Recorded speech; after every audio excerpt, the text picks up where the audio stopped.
तो जैसे ही अजान होती थी ना सुबह सुबह, वैसे ही मेरे पापा मेरे को उठा देते थे।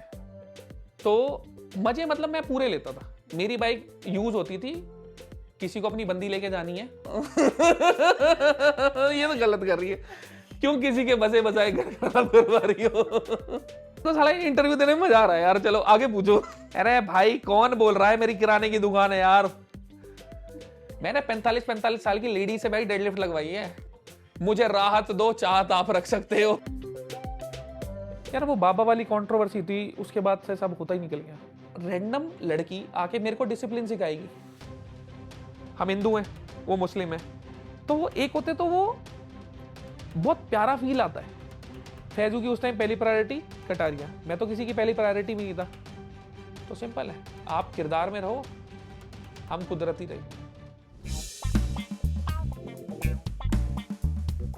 Hello guys, welcome to telly masala. This is me Ampika Singh. मेरे साथ है आज रजत दलाल, जो इन दिनों हर जगह छाए हुए हैं। भले वो जहां नहीं भी है वहां भी उनको देखा जा रहा है, हर किसी की बातों में है। तो हमने सोचा कि आज हमारे कहानी सुनो के एपिसोड में रजत जी को बुलाया जाए, आखिर उनके बचपने के बारे में भी जाना जाए। आखिर बचपन में क्या क्या किया है उन्होंने, कैसी रही है उनकी लाइफ, स्कूलिंग और बहुत सारी चीजें। तो thank you so much Rajat जी हमारे साथ जुड़ने के लिए। मेरे को अब पता लगा कहानी सुनो करके कोई सीरीज स्टार्ट कर रखी। मेरे को लगा वही 50-50 वाले सवाल पूछोगे, मैंने कि वो फिर सिर खाएगा कोई। हाँ जी बताओ, सब बढ़िया, आप बताओ। आप समझ ही गए हो, कहानी सुनो मतलब आपके बारे में पूरी, कैसे किसी के ऊपर पूरी बुक लिखी जाती है। वैसे आज रजत जी अपने लाइफ के कुछ इंपॉर्टेंट हिस्से हमें बताएंगे जो आपके फैंस नहीं जानते। चलो कोशिश करता हूँ। चलो शुरू करिए, बचपना कैसा था आपका? देखो मैं घर में सबसे छोटा हूँ, बड़ा भाई 10 साल बड़ा है, बहन 7 साल बड़ी है। तो घर में दाब थी, मतलब घर में बड़े थे जिनकी सुननी पड़ती थी, तो मेरी नहीं चलती थी, उनकी चलती थी। और मैं बचपन में वो जिद्दी वाला बच्चा नहीं था स्टार्टिंग स्टेजेस में, कि ये जिद करके रखेगा तो अपनी मनवा लेगा। जब मन करता था भाई रगड़ता था मुझे, जब मन करता था मेरी बहन मुझे बेलती थी। पापा चप्पलों से मारते थे, मम्मी थप्पड़ों से मारती थी, ये सच्चाई है। 18 का हुआ तब मेरे पापा ने मारना पीटना छोड़ दिया कि अब बराबर का हो गया। पर बचपन में मेरी बहुत सुताई लगी है। 6th, हंसो मत तुम, हंस रहे हो। 6th क्लास तक मैं, मेरे घर के पास में स्कूल था सरस्वती शिशु सदन सीनियर सेकेंडरी स्कूल, उसमें पढ़ा। मेरे घर से 1 मिनट दूर था। 1 मिनट दूर था तो छुट्टी भी होती थी तो मेरी मम्मी मेरे को गेट के बाहर ही खड़ी दिख जाती थी कि ये कहीं जाए ना, घूमे फिरे ना। स्कूल से होता ना, मैं मेरे बच्चे को डॉक्टर बनाऊंगी, इंजीनियर बनाऊंगी, वैसा मेरी मम्मी का दिमाग था। और उसी टाइम एक होता ना बच्चा थोड़ा बाहर निकलना शुरू करता है, तो मैं क्रिकेट खेलना पसंद था। तब तक तो हम गली में खेलते थे, वो नाली वाली में बॉल जा रही होती थी वैसे। फिर हमें लगा अब हमारे अंदर जान आ गई तो बॉल दूर मार सकते हैं, तो ना ग्राउंड में जाने लग जाते हैं घर से थोड़ी दूर। तो मेरी मम्मी मेरे पीछे पीछे रहती थी, मैं आगे आगे रहता था। उनको यह था कि खेलने नहीं दूंगी और मेरे को था कि मैं खेलूंगा। घर के पास में मेरे एक दशहरा ग्राउंड है जो फरीदाबाद बल्लभगढ़ से लोग हैं। मेरी मम्मी को लगता था ये ना जुआ खेलता है वहां, ये 10-10-15 रुपए घर से लेगा और उनकी बाजी लगाएगा। और गाली गलौच भी करते थे लोग, तो मम्मी को लगता था बिगड़ जाएगा। तो उस चक्कर में मेरे घर वालों ने मेरे पे बहुत प्रेशर रखा स्टार्टिंग में, कि तू खेलेगा भी, 1 घंटे निकलेगा, शाम को पढ़ाई करनी है। मेरे घर के बिल्कुल सामने की साइड में मस्जिद है, मतलब जब से मैं पैदा हुआ हूं तब से ही है, उससे पहले से ही है। तो जैसे ही अजान होती थी ना सुबह सुबह, वैसे ही मेरे पापा मेरे को उठा देते थे। स्कूल जाने से पहले 1-1.5 घंटे वो मेरे को पढ़ा चुके होते थे, पर पढ़ाते सिर्फ मैथ्स थे। तो जो ये अभी मैथ देखते हो हल्का दलका ऊपर वाले क्रम से, वो मेरे पापा ने दिया हुआ है। मेरे पापा भी मैथ्स में बहुत अच्छे थे, बस थे क्या, मतलब अब भी हैं ही, कहीं पापा लोग हैं मेरे पापा भाई सब सही है। तो पढ़ाई के पर्सपेक्टिव से ऐसा था। उसके बाद मैंने ज्वाइन करा Tagore academy public school. 7th से लेकर 12th तक मैं वहीं पढ़ा हूं। उसमें एक प्रिंसिपल थी मनोरमा अरोड़ा जी, उनका बहुत नाम था कि भाई यहां तो पढ़ाई पढ़ाई होती है। उस स्कूल में ग्राउंड नहीं, मेरे को खेलना पसंद। तो कैसे तैसे खींचते खांचते खींचते खांचते जब मैं 10th तक आया, मैं 10th में ओ सेक्शन में था, वो सबसे पढ़ाकू का सेक्शन था। फिर 11वीं में आके मेरे को ऐसी हवा लगी, मैंने कि अब तो मम्मी पापा मैं देख लूंगा, अब तो मैं हूं। मैंने नॉन मेडिकल स्ट्रीम ली थी। केमिस्ट्री मेरी स्टार्टिंग से मजबूत थी, भाई केमिस्ट्री टीचर है, सुन के थोड़ा अजीब सा लगे, पर मैं 6th क्लास में था, तब से मैं 11th क्लास की केमिस्ट्री पढ़ रहा था। हमारी प्रिंसिपल थी दीपिका, सरनेम शायद शर्मा था उनका। तो 11th में ना, मतलब मैं टीचरों से ना थोड़े मजे लेने स्टार्ट कर चुका था, गंदे वाले मजे ना। 10th में हमारी एक मैडम थी निधि। अब ये चीजें किसी को नहीं, मेरे मजा आ रहा है चेतन भाई, ये ना मेरी ना एक मैडम थी निधि मैडम, तो फिजिक्स पढ़ाती थी वो भी सोच रही होंगी मैं भूला नहीं हूं, देखो आपको कहीं आप सोच रही हो मैं भूल गया हूं। तो 8वां पीरियड होता था उनका, सबसे एंड वाला। अब पता नहीं उनके पूरे दिन की भड़ास होती थी या क्या होती थी, वो आके मेरे पे निकलती थी। कुछ भी होता था, मेरे को पता था मेरे को मारेंगी, और तब तक ये कल्चर नहीं था कि तुम बच्चों को मार नहीं सकते, पीट। भाई उन्होंने मेरे को इतना मारा है ना, मैंने ना उनके चक्कर में बंक मारने शुरू कर दिए। वो भी अपनी जिद पे रहती थी, मैं भी मेरी जिद पे रहता था। तो मैं 10वीं में ना इतना खुल गया। एक होता ना आप किसी को जब इतना मार लेते हो, पीट लेते हो, कि वो कहता है अब तो मैं झिक चुका हूं, मुझे फर्क ही नहीं पड़ेगा, तो कोई दिक्कत नहीं है, सब बढ़िया ही है। वो एक लाइफ का पार्ट था। तो मैंने बंक मारने स्टार्ट करे, मैं स्कूल ही नहीं जाता था। मेरा एक दोस्त था अश्वनी त्यागी, टैगोर एकेडमी का नंबर था 2241521, मेरे को अभी भी ध्यान है थोड़ा। नंबर आता ना कॉल, मैंने ब्लैकलिस्ट में डाल रखा था। स्कूल वाले घर फोन करते थे, वो मिलता नहीं था। अश्वनी मेरी मम्मी का ना चापलूस था, कुछ भी होता था ना तो अश्वनी मेरी माँ को चुपचाप बता देता था। मैं भी कहूँ मेरी मम्मी को कैसे पता लग जाता है मैं स्कूल जा रहा हूँ नहीं जा रहा। तो वो एक दिशा भटकने वाला सीन स्टार्ट हो गया था। तो साथ में भी लड़के ऐसे थे कि खेलो घूमो फिरो मौज, एक होता है हवा लगती है थोड़ी, लड़कीबाजी मैंने स्टार्टिंग से ही नहीं करी। तो 11th क्लास में मेरे को मिला सी सेक्शन, कि आवारागर्दी वाले लड़के, जहां टीचर भी हमारे दोस्त हो जाते थे, इतने हम फ्री हो जाते थे। कुछ टीचरों को फिर दिक्कत होनी स्टार्ट हुई। मेरे को ना आदत थी, कोई कुछ भी बोलता था मैं उसके पीछे लगा था, सर ऐसा क्यों। तो वो इतने इरिटेट हो जाते थे। उन्होंने एक टाइम आ गया था, मैं बायो में भी बैठा हूं, नॉन मेड का होके बायो वालों में भी बैठा हूं, और कॉमर्स वालों में भी बैठा हूं। मेरे टाइम पे वत्स सर थे, सिन्हा सर थे, मनप्रीत मैम थी बायो वाली, और शशि सर थे केमिस्ट्री के। ये मतलब बहुत सारी ऑडियंस को नहीं पता, पर नॉर्मल जो हमारे साथ वाले थे उन्हें पता होगा कि हाँ। और दो चार टीचरों के मैं नाम भूल जाता हूं यार। विवेक की बुआ थी यार, मैं नाम भूल गया उनका। वो मतलब एक लड़का था बहुत टॉपर, उसकी बुआ थी, वो मैथ पढ़ाती थी। तो सब मेरे से दुखी हो चुके थे। और मजे की चीज क्या है ना, कि हमारी लगती थी एक्स्ट्रा क्लास। तो 2 बजे के बाद टैगोर, बदनामी बोलूंगा मैं, कि बच्चों की रेल बना देता था कि नंबर निकलवाने हैं, कि बोर्ड में नंबर अच्छे चाहिए। तो एक्स्ट्रा क्लास लगती थी, हम बाहर बैठते थे, नीचे जो रिसेप्शन था ना, वहां पे हमारे सेक्शन को बिठाते थे 11th और 12th वालों, क्योंकि रिजल्ट अच्छा निकालना है, कमजोर बच्चे हैं।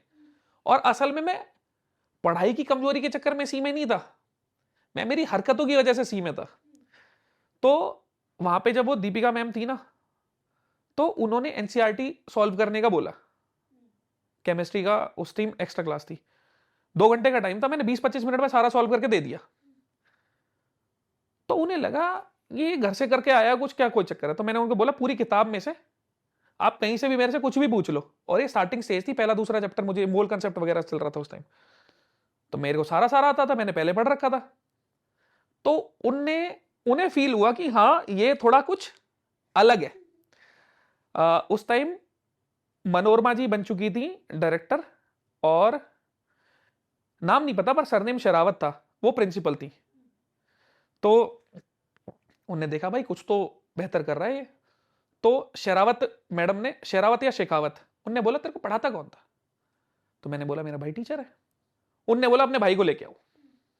अगले दिन भाई मेरा भाई 10 बजे 11 बजे उसकी मीटिंग हुई, सेम डे से उसकी ज्वाइनिंग हो गई। उनने बोला भाई हमें ऐसे टीचर चाहिए। अब मेरा भाई तो स्कूल में लग गया टीचर, हमें मैं बंक कैसे मारूं। आता 2 घंटे था पढ़ाने, सिर्फ 2 घंटे के लिए पढ़ाता था। अब मेरे को प्रॉब्लम होने लगी कि मैंने कि भाई ये तो बहुत दिक्कत हो गई, मम्मी पूछेगी ये रजत आया था नहीं आया था, और बाकी सारे टीचर मेरे भाई को कंप्लेंट करे। तुम्हारा भाई ऐसा, तुम्हारा भाई ऐसा। तो वो टाइम मैं थोड़ा ना थोड़ा डक करता है इंसान की, मैं नहीं झेल पा रहा पर मुझे झेलना पड़ेगा। मेरे को फिर उन्होंने ए सेक्शन में बिठाना स्टार्ट करा जहां सब टॉपर थे। दिमाग मेरा भी अच्छा था पर उनके लिए मैं सी सेक्शन वाला था। हमें ना वो अछूत समझते थे कि ये सी सेक्शन वाले तो वो हैं, ये हमारी फ्रीक्वेंसी पे ही नहीं है।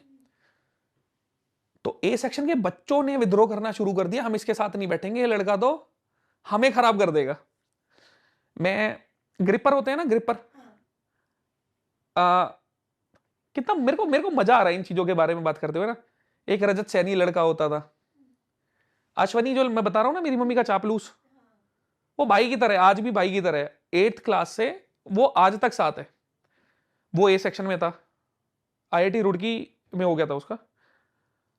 एक हर्ष नाम का भाई था, हर्ष कौशिक। तो मैं पीछे बैठ के ना, मेरी आदत थी ना, मुझे खाने का बहुत शौक था स्टार्टिंग से, तो मैं संतरे लेके जाता था बैग में स्कूल में। तो मैं संतरे खा के ना बीज बच्चों के मार रहा होता था, वो पढ़ाकू बच्चे जो बहुत सिंसियरली काम करते हैं ना। तो वो एक फेस था। फिर बताऊंगा चेतन भाई, इनसाइड वाली चीजें भी बता दूंगा।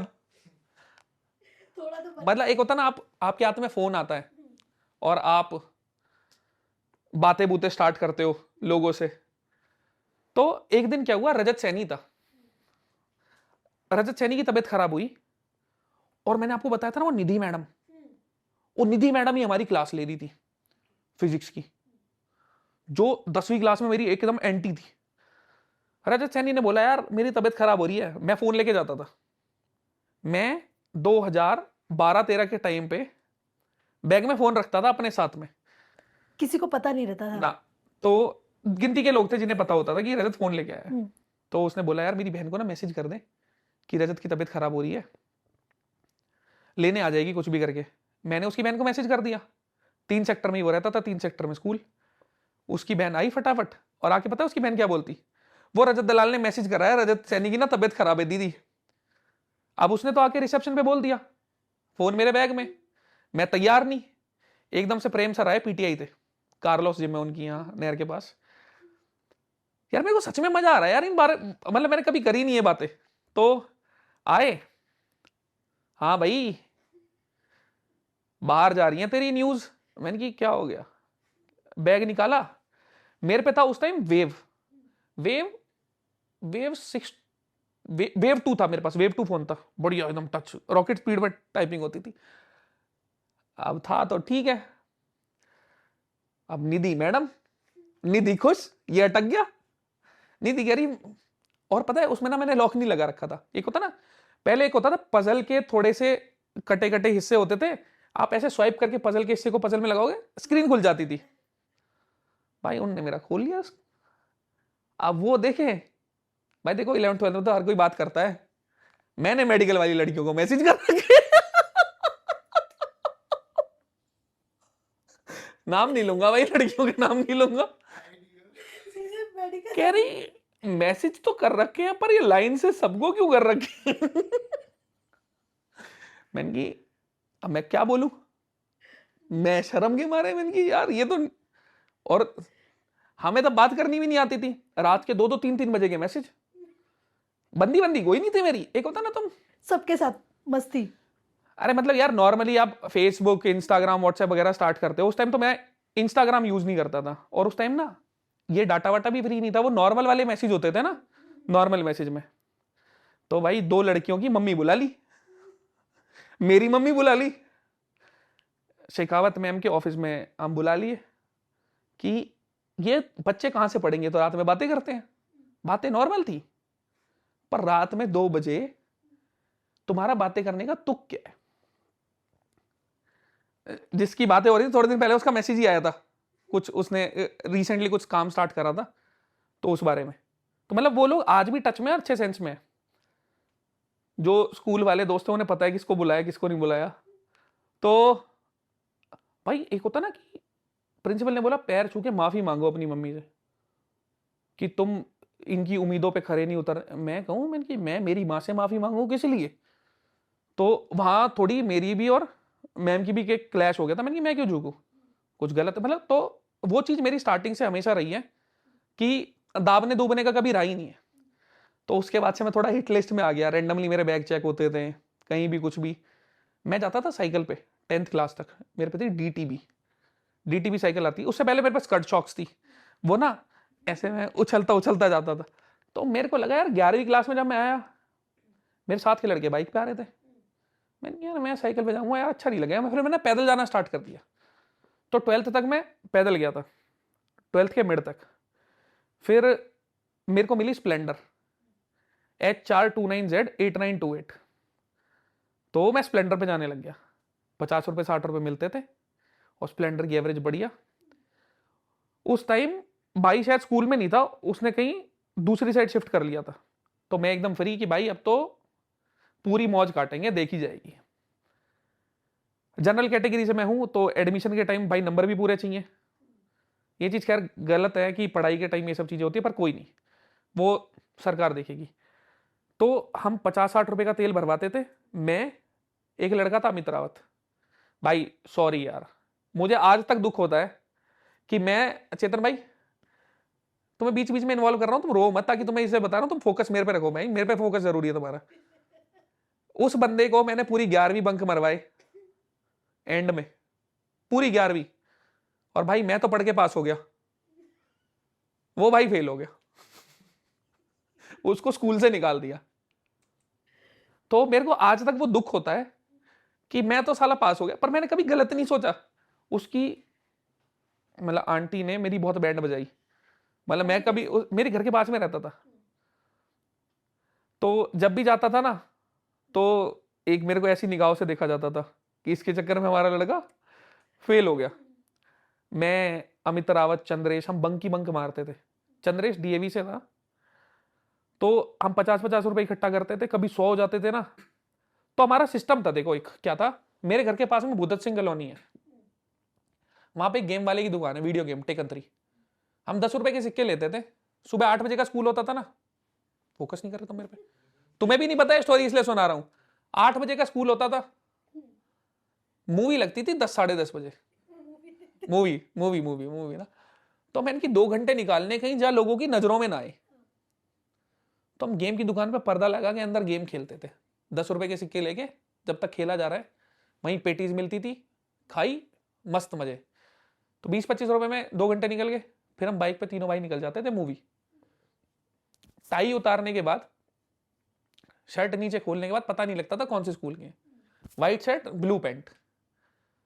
तो हम 60-70 रुपए की मूवी थी उस टाइम, मॉल था सीटीसी मॉल करके, अब तो खैर वो चेंज हो गया शायद नाम वगैरह। हम वो देखते थे, हमारा 1-1:30 बज जाते थे। उसके बाद घर जाते थे, ओ मम्मी आज तो बहुत थक गया। ये सब मम्मी को पता है कि नहीं? हाँ हाँ पता अब लग पता चुका, चल गया। अब फ्री है सब कुछ, मैं बता चुका सभी कुछ से ना। हम्म, तो मैंने मेरी 12th क्लास तक मौज बहुत ली है, कहते ना, बहुत मौज ली है। हमारे 11th-12th में भी गैंग वॉर से हो जाते थे सेक्शनों के बीच में, उधर से 20 लड़के आ रहे हैं, इधर से 20 लड़के आ रहे हैं, जेपीबी को। 12th क्लास के टाइम भी फायरिंग हो जाती थी।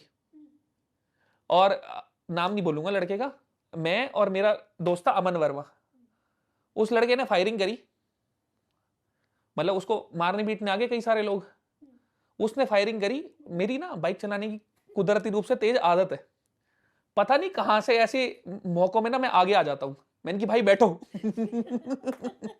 आज तक वो बंदा मेरा दोस्त है जिसने चलाई थी, तो उसको वहां से बचा के भगाया मैंने। उस टाइम मेरे पास R15 थी। 12th क्लास में मैंने घर वालों से लड़ झगड़ के ले ली थी। और लड़ झगड़ के भी कैसे ली थी, एक तो होता है देखो बच्चा अपने घर से बाहर भाग जाता है, मैं घर से बाहर नहीं भागा। उस टाइम हमारा घर बन रहा था, तो घर के पास में हमने गोडाउन सा ले रखा था जहां सामान वगैरह रखा था कि देखते रहेंगे घर बन रहा है, तराई वराई सब कुछ। मैंने वो कर लिया अंदर से लॉक, मैं अंदर हूं और मेरे घर वाले बाहर हैं, और मैंने अंदर लगा ली कुंडी। और दोस्त सेट कर रखे थे, आंटी आजकल डिप्रेशन में है, कुछ कर लेगा ये। सेम डे बाइक आ गई। तो बाइक ली थी मैंने 23 दिसंबर को, HR29AD9114। तो वो मेरी बाइक थी, मेरा कवर फोटो फेसबुक का लगा पड़ा है किसी टाइम का। तो स्कूल में 2 R15 थी उस टाइम, एक मेरी थी और एक नीतीश अदाना की थी, वो मेरा एक सीनियर है, कॉलेज में सेम साल में थे। तो मजे मतलब मैं पूरे लेता था। मेरी बाइक यूज होती थी, किसी को अपनी बंदी लेके जानी है तो वो होता ना, एक थोड़ी ऊपर बैठती है तो लड़की बैठी हुई अच्छी लगती थी उस पे, तो वो सीन था। और मतलब है बहुत सारी चीजें, मैं बहुत सारी चीजें नहीं बता सकता वरना लोग मुझे जज करने लगेंगे। तुम हंस क्या रहे हो भाई, मजा आ रहा है ना। तो उसके बाद मेरा एडमिशन हुआ बहुत अच्छी जगह। लेकिन ये स्कूल के टाइम पे वो दिल की घंटी जरूर बजती है, चाहे वो लड़का हो चाहे लड़की। आपके अच्छा, दिल की घंटी बजी ये थी? बताना होता है क्या? मतलब बजी थी? 6th क्लास में एक लड़की पसंद थी। सिक्स्थ में? हाँ आप भी सिक्स्थ में थे? हाँ। हम्म। और प्रॉब्लम ये थी कि उसका भाई दोस्त था, तो वो चीजें कभी मैंने आगे बढ़ाई नहीं। मैंने खैर बाद में एक दिन क्या हुआ, मैं चंडीगढ़ से आ रहा था, चंडीगढ़ आया था बीर बिलिंग से, और एक होता ना जब आप नींद के नशे में होते हो, 1.5-2 दिन से सोए नहीं होते हो, तो मैंने उसके भाई को फोन मिला के सब बता भी दिया कि मैंने कि ऐसा ऐसा ऐसा ऐसा है कि मैं तेरे को जो ओपनिंग में भेजता था ना वो तू लायक नहीं था इसलिए भेजता था, तेरे को जो मैं लेने आता था ना वो इसलिए नहीं लेने आता था, इसलिए लेने आता। तो वो चीज हमेशा ही रखी, पर बाकी मैं लड़कियों के चक्कर में भाई कभी पड़ा नहीं। मतलब कभी एक होता है ना पागलपन वाला प्यार, कभी नहीं हुआ है? भाई अब मजाक मस्ती में इतना ये तो गलत कर रही है, क्यों किसी के बसे बसाए घर खराब करवा रही हो।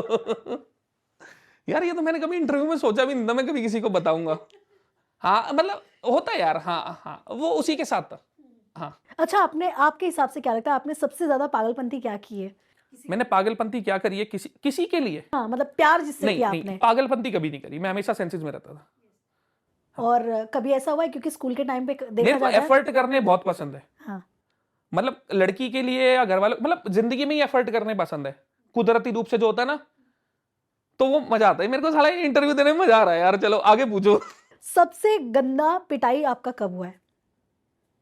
पिटाई के केस में 2-3 चीजें हैं, मतलब अटेम्प्ट हुआ था पर मैं बच गया। मैं घर के पास में बैट बॉल खेल रहा था, खेत से हमारे गली के कोने पे, पहले खेत थे अब तो वो बिल्डिंग बिल्डिंग बन गई, तो वहां पे एक रिक्शे वाला रहता था, उसके घर में बॉल बॉल चली गई, होता ना बर्तन वर्तन बाहर पड़े और बच गई, तो वो आके मेरे घर पे ना ज्यादा शोर शराबा करने लग गया था। मेरा भाई आया, उसने मेरे हाथ से बैट छीना, और मेरे को जैसे ही बैट से मारने को हो रहा था ना मैं भागा ना, और उसने बैट फेंक के मारा। तो वो बैट, एक होता है ना कुछ कुछ चीजें आपको याद होती हैं, एक मेरे को वो याद है, एक मैं और मेरी बहन ना रिमोट के ऊपर बहुत लड़ रहे थे और मेरा भाई पड़ रहा था, तो वो बार बार बोले जा रहा था हम नहीं मार रहे थे, तो उसने मेरे को कुकर फेंक के मारा था, कुकर मेरे यहाँ से गया था। और अब तो हमारा घर बन गया, पुराना जब घर था तो उसकी दीवार पे ना वो आलू की छींटे चिपकी हुई दिखती थी मुझे, वो एक मेमोरी रिमाइंड होती रहती थी कि हाँ। और मुझे मेरे बड़े भाई से डर लगा, मतलब मेरे को और किसी से लगा नहीं कभी। पापा मम्मी से नहीं लगा? पापा से भी लगता था, पर पापा से एक टाइम क्या, पापा दोस्त की तरह होने लगे थे।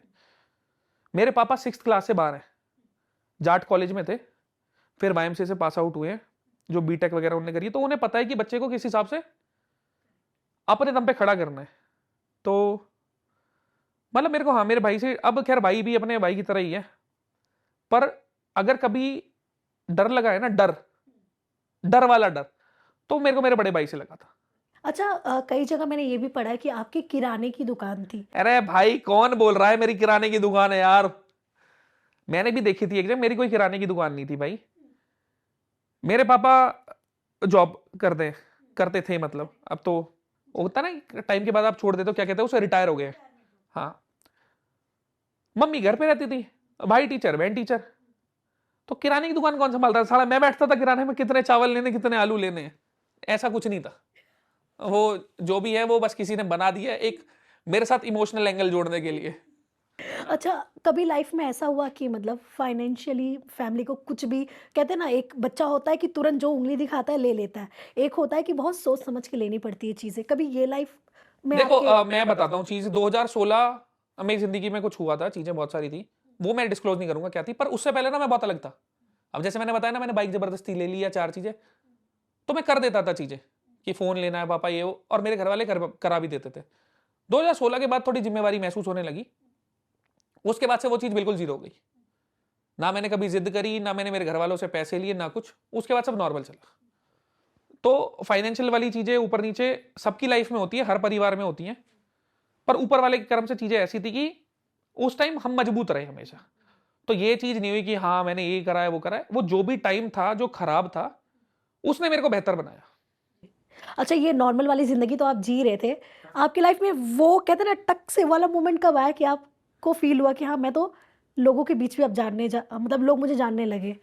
यार जानने लगे हैं, देखो लोग आपके फील्ड में जाने वो एक आपके चीज होती है। एक क्रिएटर भी, आप कैसे क्रिएटर के रूप देखो में आप आ गए थे? जानते तो लोग मेरे को कॉलेज टाइम पे भी थे, जानते लोग मेरे को मेरे स्कूल टाइम पे भी थे, पूरा स्कूल जानता था जिस हिसाब से हरकतें होती थी।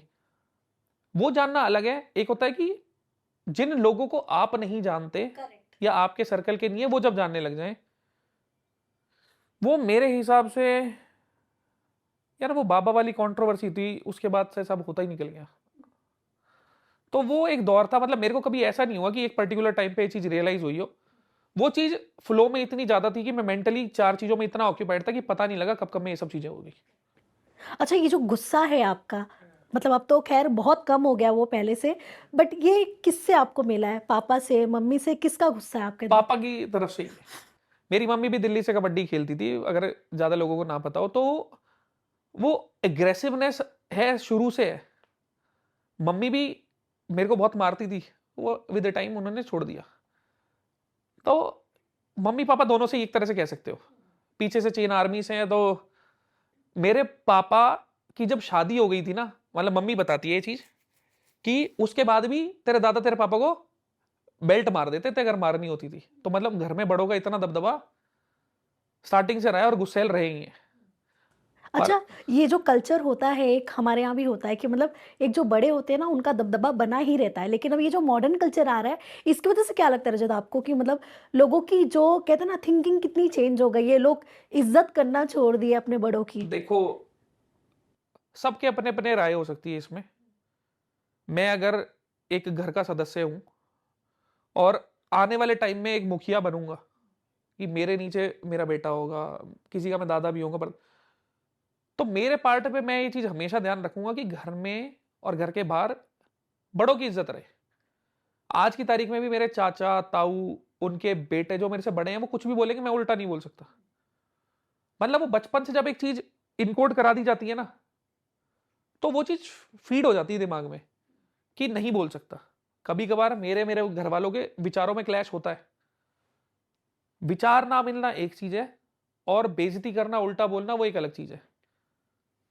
किसी टाइम पे एक आपकी स्टेज आती है 12 13 14 साल के बाद, जब आप खुद को कुछ समझने लग जाते हो।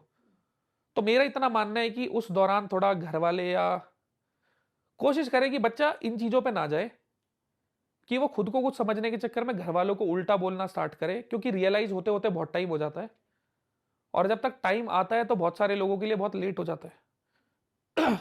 इससे पहले कि भाई तुम्हारे घर वाले तुम्हें छोड़ें या कुदरती रूप से साथ छूटे, पूरी जिंदगी उन्होंने तुम्हारे लिए लगा दी, उनका ध्यान रखो, जरूरी है, असल में बहुत जरूरी है। सबको ये चीज रियलाइज होती है, किसी को कभी होती है, किसी को थोड़ी लेट होती है।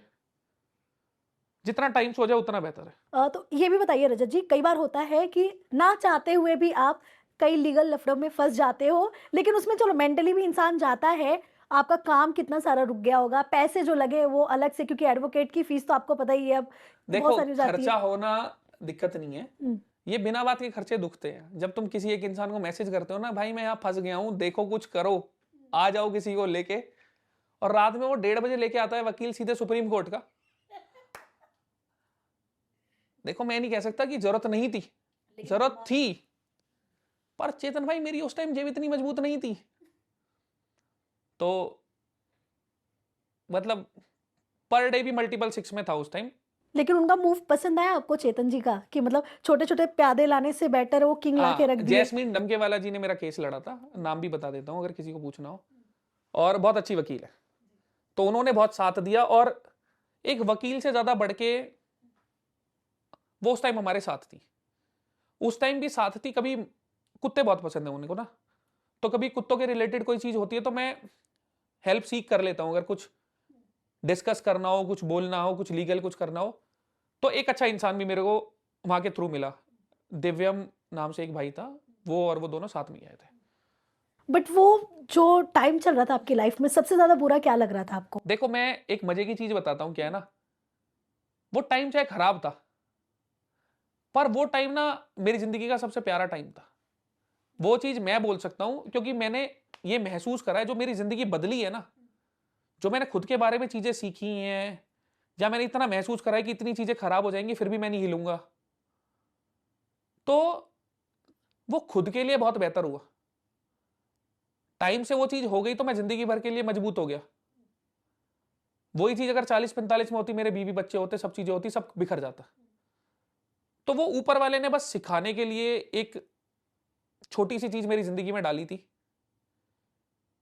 मैंने खुद से इतना नोट करा, ऊपर वाला मेरे को देता सब कुछ है, पर पहले सिखाता है।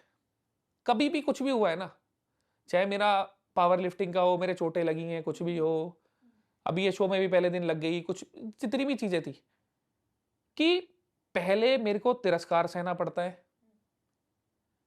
पहले मेरी बदनामी होती है, पहले मजाक उड़ाया जाता है, पहले उल्टा बोला जाता है, फिर जो लोग बोल रहे होते हैं वही घूम के कहते हैं भाई गलती हो गई, चीजें बेहतर थी, हम समझ नहीं पाए।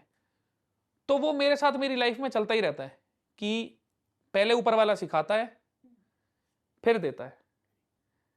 तो उस चीज के लिए मैं आगे भी तैयार ही हूं कि आगे अगर कुछ चीज खराब होती है तो मैं ये नहीं सोचूंगा खराब हो रहा है, ऊपर वाला खराब कर रहा है, ताकि और बेहतर कर पाऊं। पहली इनकम क्या थी आपकी? पहली इनकम, देखो मैं कोचिंग बहुत टाइम से दे रहा हूं, मैं 2017-18 से ही कोचिंग दे रहा हूँ। एक लड़की थी पूजा राव नाम से, 2016 या 17 के आसपास की बात होगी, मैं पावर लिफ्टिंग करता था, वीडियोस वगैरह पे उसका मैसेज आ गया, भाई की तरह बात करती थी, वो मेरे से पूछती थी चीजें, तो मैं उसको बता देता था मैसेज पे। तो उसने बोला भाई तू अगर बताता है ना तो लोग ना इसे चार्ज करते, तू चार्ज करा कर क्योंकि तू बढ़िया बताता है। तो वो पूजा राव थी जिसकी वजह से मैंने कोचिंग देना स्टार्ट करा। तो मैंने उससे भी 4,000 रुपए चार्ज करे थे, तो मैंने कि तेरे से ही शुरू करते हैं।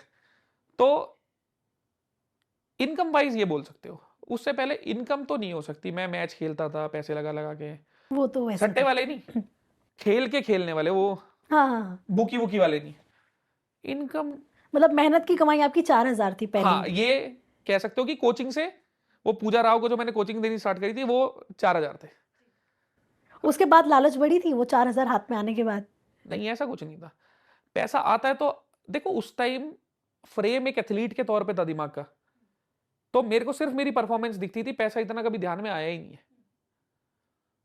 समय के साथ पैसा आया, पैसा आज भी ऊपर वाले कर्म से अगर आ रहा है ना, प्रायोरिटी पैसा नहीं है। मैं अगर बेहतर होऊंगा तो पैसा बाई प्रोडक्ट है, वो आता चला जाएगा। तो इनकम वाइज वो पहला था। और अगर फ्लोर वाइज पूछोगे तो 1 जनवरी 2020 को मेरा मेनिस्कस टीयर हुआ था। एक मोहन वशिष्ठ नाम से भैया, हम उनको बहुत मानते हैं, मैं और सन्नी, मतलब जो मेरे साथ में रहता है, उन्होंने बोला, वो चिजल में अर्जुन मार्ग में गुड़गांव में जिम संभालते थे, मैनेजमेंट उनके हाथ में था। तो उन्होंने बोला कि ट्रेनर के तौर पे रजत तू आ जा। मेरे को उस टाइम पैसे नहीं चाहिए थे, मैं उस टाइम थोड़ा मेंटली इतना ज्यादा खराब फील कर रहा था। उससे 15 दिन पहले मैंने ऑन स्टेज 300 किलो का स्क्वाट मारा है वर्ल्ड्स में, और उसके बाद मैं फ्री स्क्वाट भी नहीं मारा। मतलब मेनिस्कस ही टीयर हो गया, तुम कहां से क्या करोगे। तो खाली कि मैं थोड़ा लोगों के बीच में रहूं, अकेला ना रहूं, उस चक्कर में मैंने बोला चलो ठीक है। मेरी शिफ्ट होती थी सुबह 6 बजे, 4:30 4:40 के आसपास मैं निकल जाता था।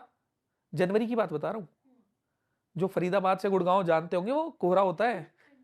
और उस टाइम थी मेरे पे R15 HR51 889, अभी तो खैर खंडर पड़ी है वो बाइक। तो रखा है आपने बाइक को अभी हाँ तक? हाँ, वाह। तो वहां से मैं निकलता था, कोहरा होता था, इस चक्कर में स्पीड तेज बनती नहीं थी। कान में लगाई लीड, लीड में ना आवाज बढ़िया आती है, ब्लूटूथ ना हिलते रहते हैं, उसमें स्वाद नहीं आता। तो फिर मैं वहां जाता था, फिर 2-2:30 बजे के आसपास खत्म होता था।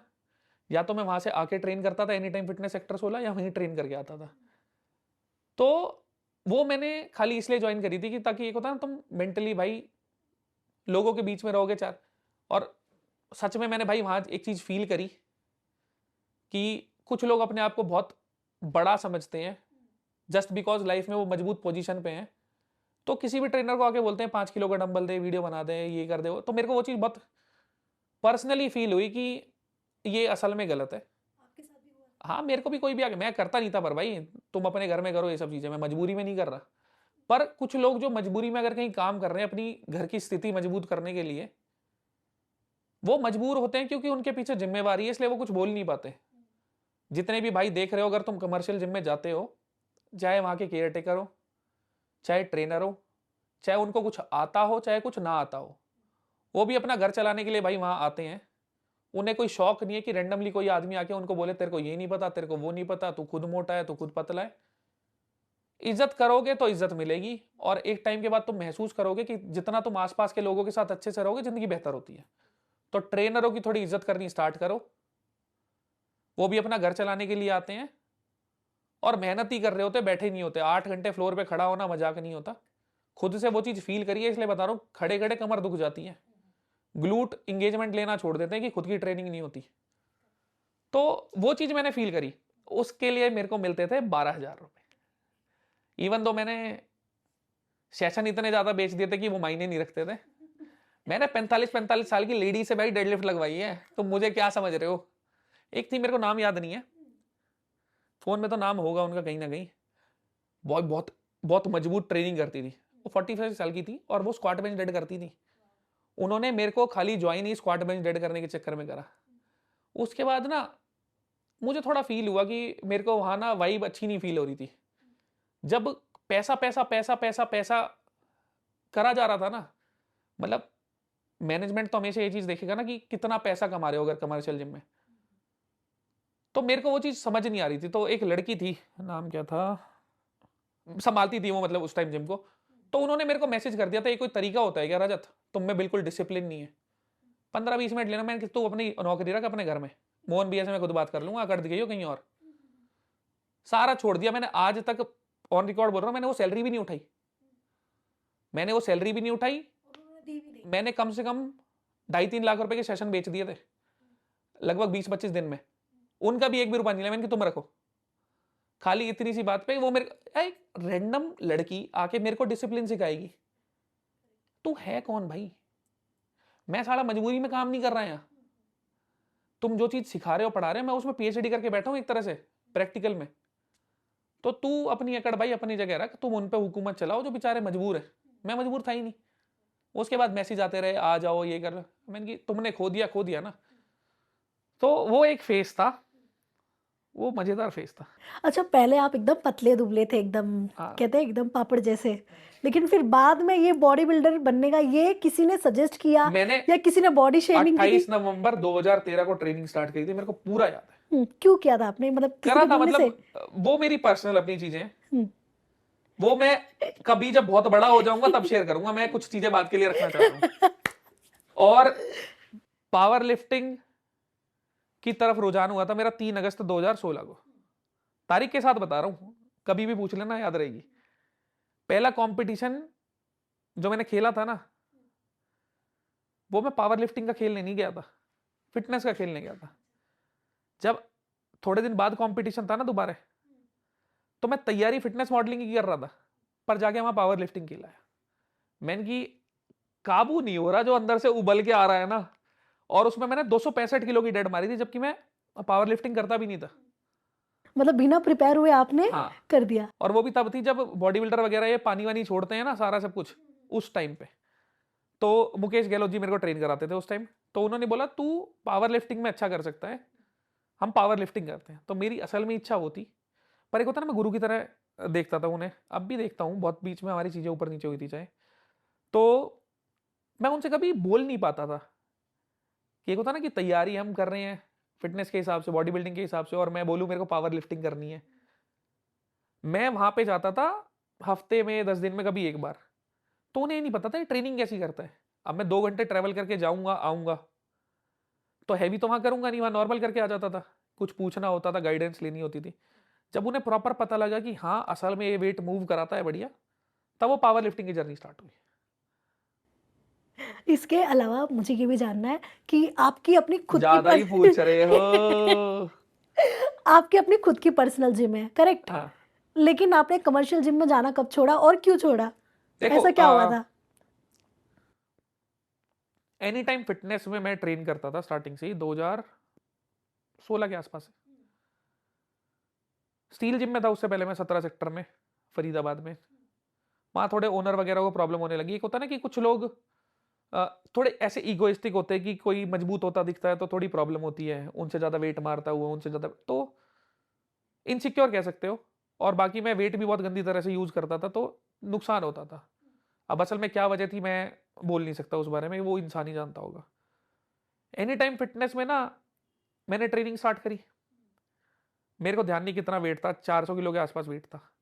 अगर उसमें से 200-250 ही मैं यूज़ कर रहा हूँ तो प्लेटें कम पड़ जाती थी बाकी लोगों के लिए, क्योंकि मेंबर बहुत है। तो उन्होंने मेरा टाइम बोल दिया कि भाई तुम दोपहर में आना स्टार्ट कर दो, वरना तुम मेंबरशिप छोड़ दो। तो मैंने ना वहाँ ढील दे दी। मैंने कहा ठीक है। वो ढील दे दी तो वो ना ऊपर चढ़ने लग गए कि अब तुम ये करते हो वो करते हो। मेरे को एक निशांत नाम था बंदे का, चश्मा लगाता था। भगवान ना करे तू कभी मेरे को मिले, सच्ची बता रहा हूँ। सिर्फ इतना कि वो एक जिम का मैनेजर था। मेरे को सही में भी ना यहाँ बन बन बन बन बन बन हो रही है याद करके कि सिर्फ मेरी मजबूरी थी कि मेरे पास कोई दूसरी जिम नहीं थी ट्रेन करने के लिए, उसका फायदा उठाता था। जिस आदमी पे मैं थूकू भी ना मेरे को उससे भी ट्रेनिंग के बीच में 5 मिनट देके बात करनी पड़ती थी, भाई कर लेने दे। अगर मैं कॉलेज से आ रहा हूं या काम से आ रहा हूं, कहीं से भी आ रहा हूं, तो मैं दोपहर में आके ट्रेन नहीं कर सकता। मैं जब पैसे दे रहा हूं, अगर मैं तगड़ा हूं, मैं वेट ज्यादा मूव करा पा रहा हूं, तो मेरी गलती क्या है, मेरा उसमें फॉल्ट क्या है? तो बहुत मेंटली थे। बहुत ट्रेनर भी थे, नाम ले दूंगा तो थोड़ा उनको ज्यादा प्रॉब्लम हो जाएगी। उनको भी प्रॉब्लम क्या होती थी ना कि ये वेट मार रहा है, हमारे क्लाइंट वेट नहीं मार रहे, हम उन्हें करा रहे हैं बच्चों वाली एक्सरसाइज। अब तुम करा रहे हो पर मैंने तो कभी तुम्हारी गाइडेंस के ऊपर बोला ही नहीं। मैं तो मेरी ट्रेनिंग करता था, चुप चला जाता था, किसी से मतलब नहीं। तो वो होता है ना कि कुछ लोगों को प्रॉब्लम हो जाती है अगर तुम ग्रो कर रहे होते हो, बेटर कर रहे होते हो, तो वहां पे वो चीजें स्टार्ट हो गई। मैं विद रिकॉर्ड ये चीज बोल सकता हूं, 20 या 24 हजार रुपए मेंबरशिप थी, मैं 72,000 पे करता था। एक बहुत गिरे हुए इंसान है। अब तो यार मैं खुल के बोलूंगा, अपनी ऐसी तैसी कराओ। चिराग सेठी, उस को किसी ने एनी टाइम फिटनेस की ना थोड़ी पावर दे रखी थी। मेरे इंस्टाग्राम पे ना स्टोरी हाईलाइट में एक अचीवमेंट में लिखा हुआ है, 11 बजे से 4 बजे तक मैं अलाउड था सिर्फ। 10:45 पे भी जिम में एंट्री नहीं थी, और 4:02 तक भी नहीं रुक सकता था। सिर्फ इसलिए कि एक अनहेल्दी अनएजुकेटेड आदमी के हाथ में पावर थी, सिर्फ इसलिए कि उसकी जीभ अच्छा काम करती थी और वो चाटता 10 लोगों की अच्छे से था। और मैं उस टाइम रिप्रेजेंट कर रहा था भारत को।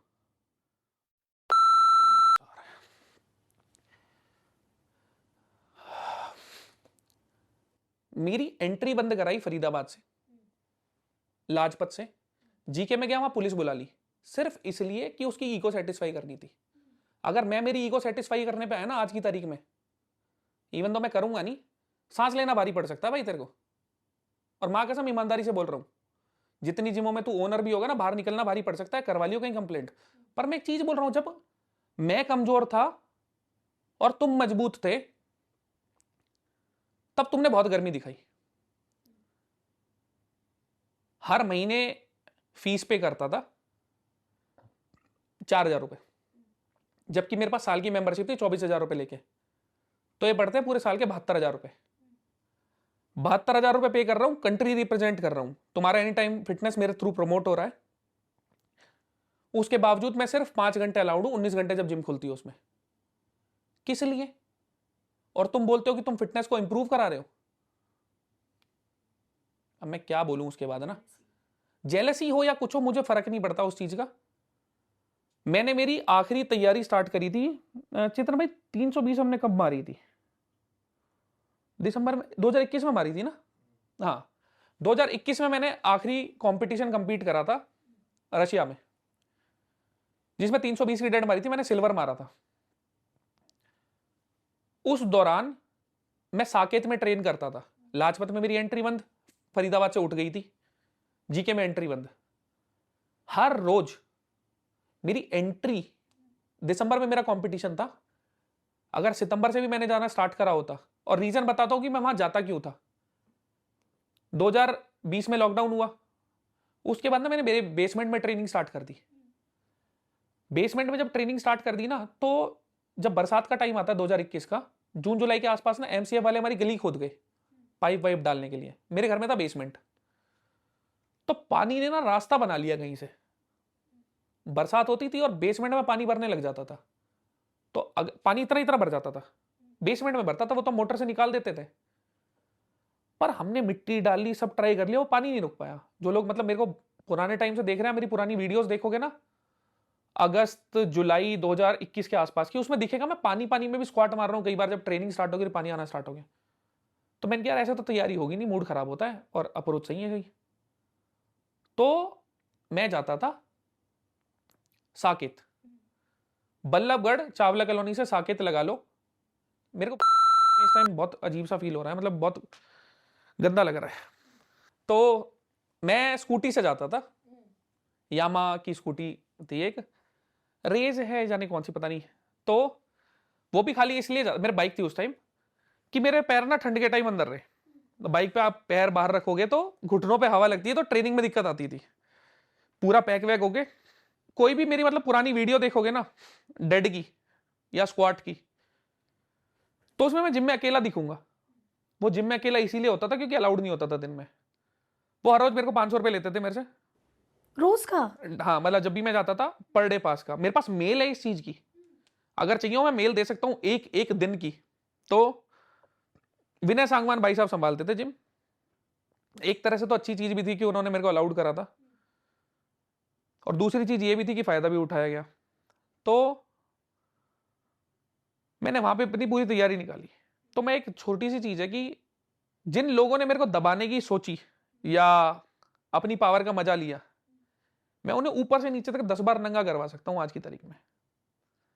पर उनमें मेरे में मैं सच में करा सकता हूं। और मेरे को बहुत गंदी भड़क उठ रही थी अभी बोलते बोलते भी, क्योंकि साला मैंने तुम्हारे साथ कुछ गलत करा ही नहीं है। मैं मेरी ट्रेनिंग कर रहा हूं, मैं ट्रेनिंग करके घर जा रहा हूं, मैं कुछ बोल नहीं रहा, कुछ कह नहीं रहा, तो तुम गर्मी किस बात की दिखा रहे हो? अब बहुत सारे लोग बोलेंगे कि भाई तुम्हें इतनी दिक्कत थी तो किसी और जिम चले जाते। अगर मेरे को कहीं दूसरी जगह फैसिलिटी मिल रही होती तो मैं वहां जाता ही क्यों? मैं एक स्क्वाट मार रहा हूं, अगर मान लो एक अच्छे खासे लोड पे, मुझे पता है एनी टाइम फिटनेस के रैक कितने मजबूत है कि होल्ड कर लेंगे, चोट नहीं लगेगी। तो मैं मेरी ट्रेनिंग के साथ रिस्क क्यों लूं? मैं मेरे घर में ट्रेन कर रहा था, किसी वजह से नहीं कर पाया तो जाने लग गया। तो वो चीजें एक अच्छी भी थी कि मैं इंसान के तौर पे मजबूत हुआ दिमागी रूप से। पर हाँ, उन्हें वो चीजें नहीं करनी चाहिए थी। और कोई देख रहा हो तो भाई, अगर तुम्हारे हाथ में पावर है, चाहे जिम हो चाहे कोई भी चीज हो, किसी को दबाने की मत सोचो। वो तो मेरी इच्छा नहीं है, मेरी जिंदगी बेहतर है कि मैं कुछ कर नहीं रहा, वरना हो सकता है उनकी जिंदगी बर्बाद हो चुकी होती या कुछ भी उल्टा सीधा हो चुका होता अगर मेरे साथ कुछ खराब चीज हुई होती। एक होता है इंसान जब खराब होता है, गलत होता है, तो कुछ बुरा करने की सोचता है। मेरे को तो फर्क पड़ता नहीं है अब, पर जब सोचता हूं चीज दिमाग में आती है तो भड़क उठती है कि जो इंसान मायने भी नहीं रखते थे और जिनके हाथ में ताकत थी, सिर्फ वो उस चक्कर में फायदा उठा रहे थे। तो ये थोड़ी जिम वाले पर्सपेक्टिव से थी। अब तो मैंने अपनी जिम घर के पास में ही लगा रखी है, सन्नी मैंने दोनों ने, हम आधी बार वहीं कर लेते हैं। पर हाँ, अब जिसमें एनी टाइम फिटनेस में हूँ सेक्टर 16 में, वो मेरे को बहुत अच्छे से ट्रीट करते हैं। हाँ, तो आपके जिम में आपने सारी फैसिलिटीज रखी है? सारी फैसिलिटीज भी, और बस 8 कुत्ते भी हैं। हाँ, स्टोरी पे हम पहले देखते 7 थे, फिर माया की डेथ हो गई, और अब माया की बेटी ने 2 बच्चे दिए, ओके। लेकिन ये तो 8 हो गए। जिम के अंदर कैसे बहुत सारे वेट्स होते हैं, बहुत सारी चीजें होती है, हाँ। कई बार आपको लोगों ने बोला भी होगा, आई डोंट नो, बट वो कुत्तों की एंट्री आपने कैसे, मतलब डॉग्स भाई कैसे वो आपके? हमारे एक तरह से हमारे ही हिस्से हैं। अपनी जगह में वो आ रहे हैं, उनकी अपनी जमीन है भाई, उनका उनका हक है उस जमीन पे, वो हक लेने आते हैं। तो तुम कौन होते हो कि वो हक ना ले? सारे इतने समझदार हैं, वो ट्रेनिंग के बीच में नहीं बोलते, वो अपने मस्त खाते हैं और मस्त सोते हैं। लेकिन उनकी एंट्री आपने कैसे शुरू की आपके जिम में? जब सन्नी और मैंने वो जमीन फाइनल करी थी ना कि हमने लेनी है, 19 फरवरी थी तारीख, 2022 था या 23 था, 26 चल रहा है ना, 25 24 23 था। 2023 में 19 फरवरी को मैं शूटिंग रेंज से निकल रहा था, 5-6 बजे के आसपास की बात थी। सन्नी का फोन आया, जमीन डन कर रहे आजा। तो जैसे ही हमने लॉक खोल के शटर खोला ना, माया अंदर घुस गई, तब उसका नाम माया नहीं रखा हुआ था। तो हमने शटर खोला और हमसे पहले वो घुस गई। मैंने कि भाई इसके पैर पड़ गए हैं 20 जगह, तो इसके लिए तो गेट खुल ही गए। फिर वो माँ बनी, बाप कौन था वो नहीं पता देखो। तो उसके बाद छोटी हुई, छोटी के 2 भाई बहन हुए, फिर छोटी की बच्ची हुई, फिर हम इनको प्यार से रखते थे, बाकी आसपास वाले आने लग गए। तो परंपरा शुरू हो गई। हाँ, कल मैं अभी आया हूं ना, कल भी वहां 6 थे, हाँ, 6 आपने अंदर सो रहे थे। स्टोरी डाला था आपने। स्टोरी डाली नहीं डाली वो मेरे को बहुत नहीं पता। सारे थे, बहुत सारे पड़े हुए थे, 6-7 थे इनफैक्ट वहां मेरे पे। को पता नहीं मैंने स्टोरी लगाई या हाँ। नहीं लगाई। हाँ, तो वो जिम में मस्त सो रहे। अच्छा, वो हिप्तरस की लगाई थी ना, हाँ 2 सो रहे थे उस टाइम। तो उनको कितनी आवाज हो, कितना ही गाना हो, कुछ भी हो, वो मस्त सो रहे होते हैं। और वो खाने की वजह से प्यार नहीं करते हमसे। खाना तो मैं डालता ही नहीं हूं आधी बारी। खाना जिम के सामने राजा है, वो राजा डालता है। वो प्यार से आते हैं, कि एक होता है ना कि लगाव है, उन्हें कुछ नहीं चाहिए होता पर वो फिर भी आते हैं। वो चीज जिंदगी को ना खुश बनाती है। अच्छा रजत जी, मैं ये भी चाहती हूँ आप बताओ, ये पता नहीं बहुत सारे लोगों को तो नहीं पता है कि आप बहुत सारे जो बेजुबान हैं उनके लिए बहुत कुछ करते हो, लेकिन आप कभी कहते हैं ना सोचा करते हैं लोग, स्टोरी डाल के, रील डाल के, आपने वो चीज़ नहीं किया। मैं चाहती हूँ आप वो चीज़ें बताएं ताकि आपसे इंस्पिरेशन लेके लोग वो चीज़ें करें। देखो, पसंद, देखो एक होता है एनिमल लवर, एक होता है डॉग लवर। मैं जब ट्रेनिंग के टाइम होता था, तो मैं नॉनवेज भी खाता था। खुल के बोलने वाली बात है, इसमें कोई शर्म नहीं है, क्योंकि मेरी गेम की डिमांड थी। तो उस वजह से कभी मैं खुद को एनिमल लवर उस हिसाब से बोल नहीं पाता, क्योंकि मेरे को भी पता है कि कर्म सबसे पहले आता है। इवन तो मैं अभी नहीं खाता, अगर तैयारी पे कभी होऊंगा तो वो गेम की डिमांड होगी। क्योंकि आप वेजिटेरियन सोर्सेज से आपकी बॉडी कैसा रिस्पॉन्ड करती है, वो इंडिविजुअल टू इंडिविजुअल वेरी करता है। मेरे को पता है मेरी बॉडी कैसे रिस्पॉन्ड करती है। तो इस चक्कर में कभी खुल के वो एनिमल लवर वाली बात बोल नहीं पाता, क्योंकि मन में अंदर से पता होती है कि गलतियां खराब है, मेरे को भी पता है, पर वही बात आ गई ना कर्म वाली चीज। तो रही बात बेजुबानों की, या कह सकते हो कुत्तों के रिलेटेड, वो मेरे को बचपन से ही पसंद है। हमारे घर में कानी कुतिया थी, उसको हम कानी कुतिया बोलते थे। मतलब बच्चे थे तब, गली मोहल्ले के वालों ने निकाल रखा था नाम। मेरे घर की जो सीढ़ियां थी, मेरे को मतलब मेरा पुराना घर पूरा याद है, उसके नीचे छोटी सी जगह थी, जो होता है स्टोर रूम सा बना देते हैं, वो उसमें ब्याई थी। तो मैं, मेरे को अभी ध्यान है, मैं जैसे टेबल है ना ये, उसके बच्चों को लेके इस पे बिठा बिठा के खेल रहा होता था, एक होता है ना लड़ाई वड़ाई करवाना। तो पसंद शुरू से है, मेरे घर वालों को भी पसंद है, पर मेरे घर वालों को घर के अंदर पसंद नहीं है, कि उनको ऐसा लगता है बीमारी वगैरह या जो भी चीज है। तो मतलब खुशी देती हैं ये चीजें। एक होता है ना कि जब आप किसी कुत्ते के पास होते हो, तो आप प्रेजेंट में होते हो, आप पास्ट भूल चुके होते हो, आप फ्यूचर का नहीं सोच रहे होते, आप प्रेजेंट होते हो। और वो एक कनेक्शन ना, मतलब जिसका जिससे होता है वही समझ सकता है, कि मैं उसे शब्दों में नहीं बता सकता।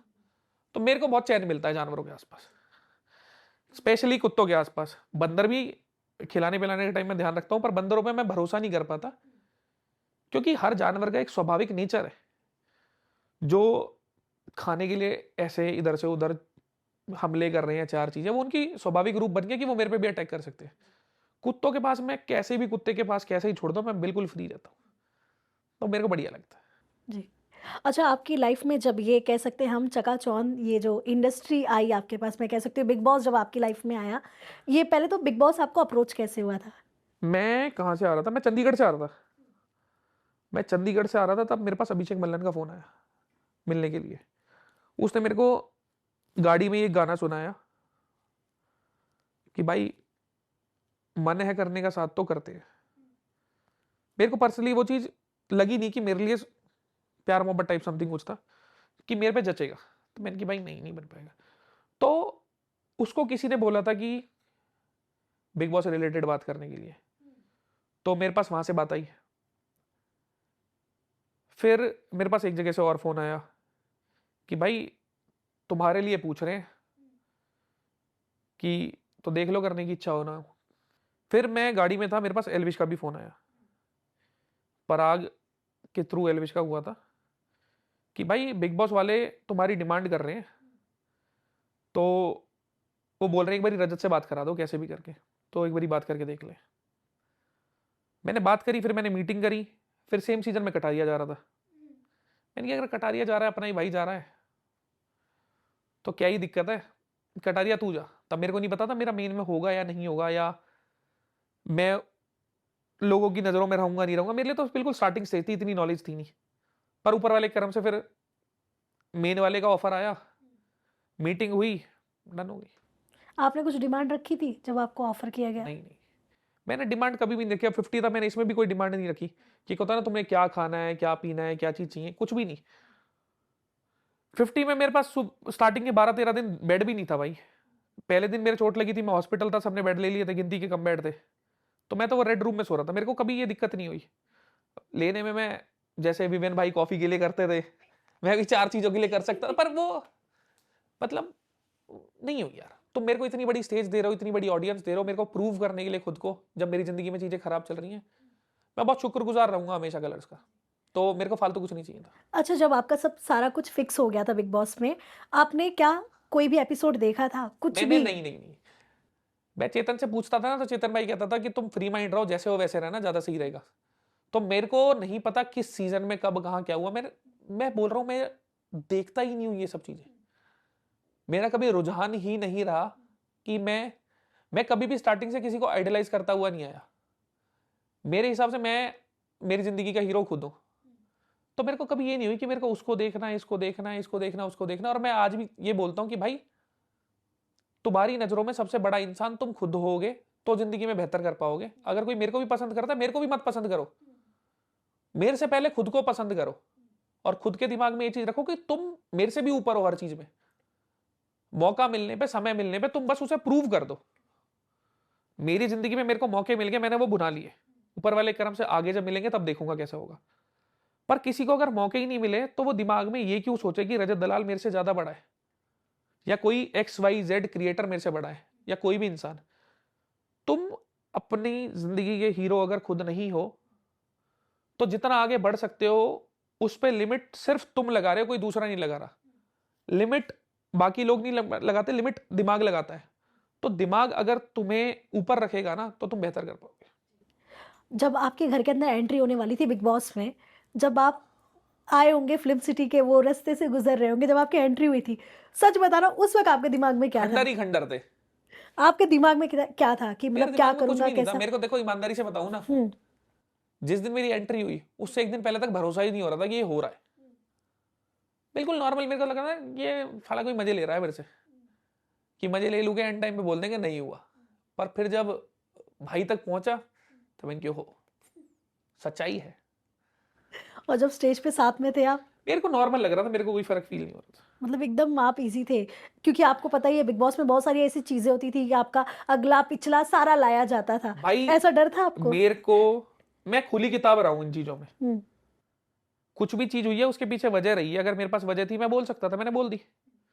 अब उसे आप सही लगाओ गलत लगाओ, वो आपके ऊपर है। मेरे लिए जब मैंने जो भी करा, वो उस टाइम के हिसाब से सही था। अभी लगता है कि हाँ, बहुत सारी चीजें नहीं कर सकता था, बेहतर कर सकता था। पर वो खुली किताब थी। भाई ने जो भी पूछा या किसी ने कुछ भी पूछा, मैंने सबके जवाब दिया। अंदर भी आपको लेकर अलग अलग परसेप्शन थे लोगों के, आपने क्या उन लोगों के बीच में रह के सीखा? देखो, बिग बॉस के घर ने बहुत कुछ सिखाया है, एक बेहतर इंसान बनाया है। चीजें किस सिचुएशन में मैं कैसा कर सकता हूं, वो खुद की नजरों में ज्यादा बेहतर हुआ है। मतलब इंसान के तौर पे मैं खुद को ज्यादा बेहतर समझने लगा हूं। और अगर ऊपर वाले ने मेरे को एक ऐसा प्लेटफॉर्म दिया, जहां जो भारत का नंबर 1 शो है रियलिटी का, और इतनी बड़ी ऑडियंस देखती है, और उस ऑडियंस में वो गिनती के जो 18 लोग थे और 5 वाइल्ड कार्ड थे, 23 लोगों में मैं एक हूं, तो ऊपर वाले ने मेरे को ब्लेस्ड फील कराया। तो मैं इसलिए कोशिश करता हूं कि मेरी जिंदगी में चीजें ऐसी ना करूं कि मैं मेरी नजरों में या ऊपर वाले की नजरों में गिरूं। क्या कर रहा हूं क्या नहीं कर रहा, वो मेरे को ही पता है ना। आपकी नजरों में, मम्मी पापा की नजरों में, वो चीज एक्सटर्नल है, चाहे वो मेरा अपना ब्लड है। पर सबसे पहले आता है अपनी नजरों में, फिर ऊपर वाले की नजरों में, कि जिसने मेरे को बनाया है। जो अभी आप मेरे साथ बैठे हो, ये कैमरा लेके आए हो, कुछ जिंदगी ने मेरे को दिया है, तभी तो लेके आए हो ना। तो वो देने वाला वो है, छीन भी सकता है। तो दे दिया इसका मतलब ये नहीं है फॉर ग्रांटेड है। मुझे संभाल के रखनी है और चीजें बेहतर करनी है, उस चीज पे मैं थोड़ा ध्यान देता हूं कि कुछ मतलब इंसान के तौर पे गलती ना करो। ये शो में गलती, चार उल्टा, वो बाद की चीजें हैं। मेरा मन काला ना हो कभी, मेरे पैर जमीन पे रहें, ज्यादा मैं उड़ने ना लग जाऊं, और इंसान को इंसान ही समझो। क्या है ना, जब चीजें बेहतर होती हैं, चार लोग ज्यादा जानते हैं, आप 4 रुपए ज्यादा कमाते हो, तब असल में पता लगता है आप इंसान क्या हो।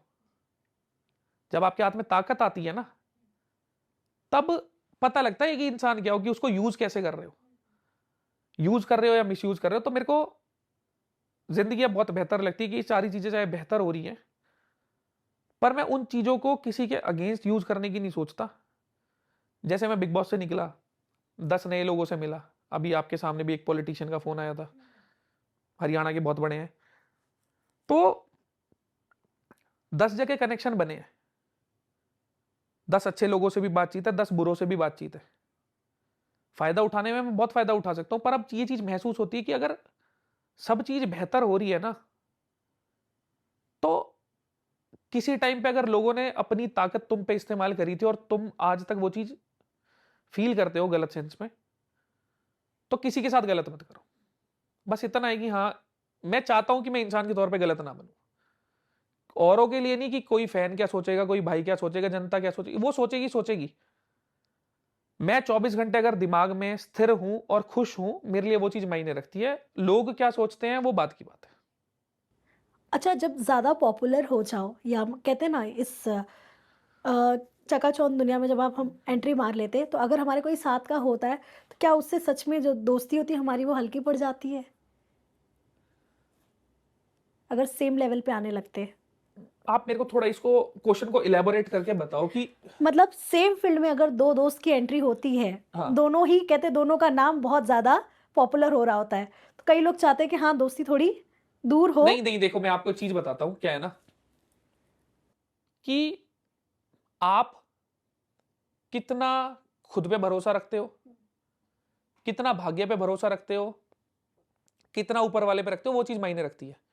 जिसके भाग्य में जितना जो लिखा है वो उतना ही लेगा।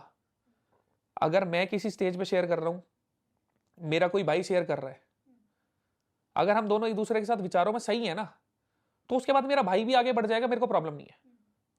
हाँ, अगर वो मेरे को उल्टा सीधा कुछ बोल के बढ़ता है तो वो चीज अखरेगी।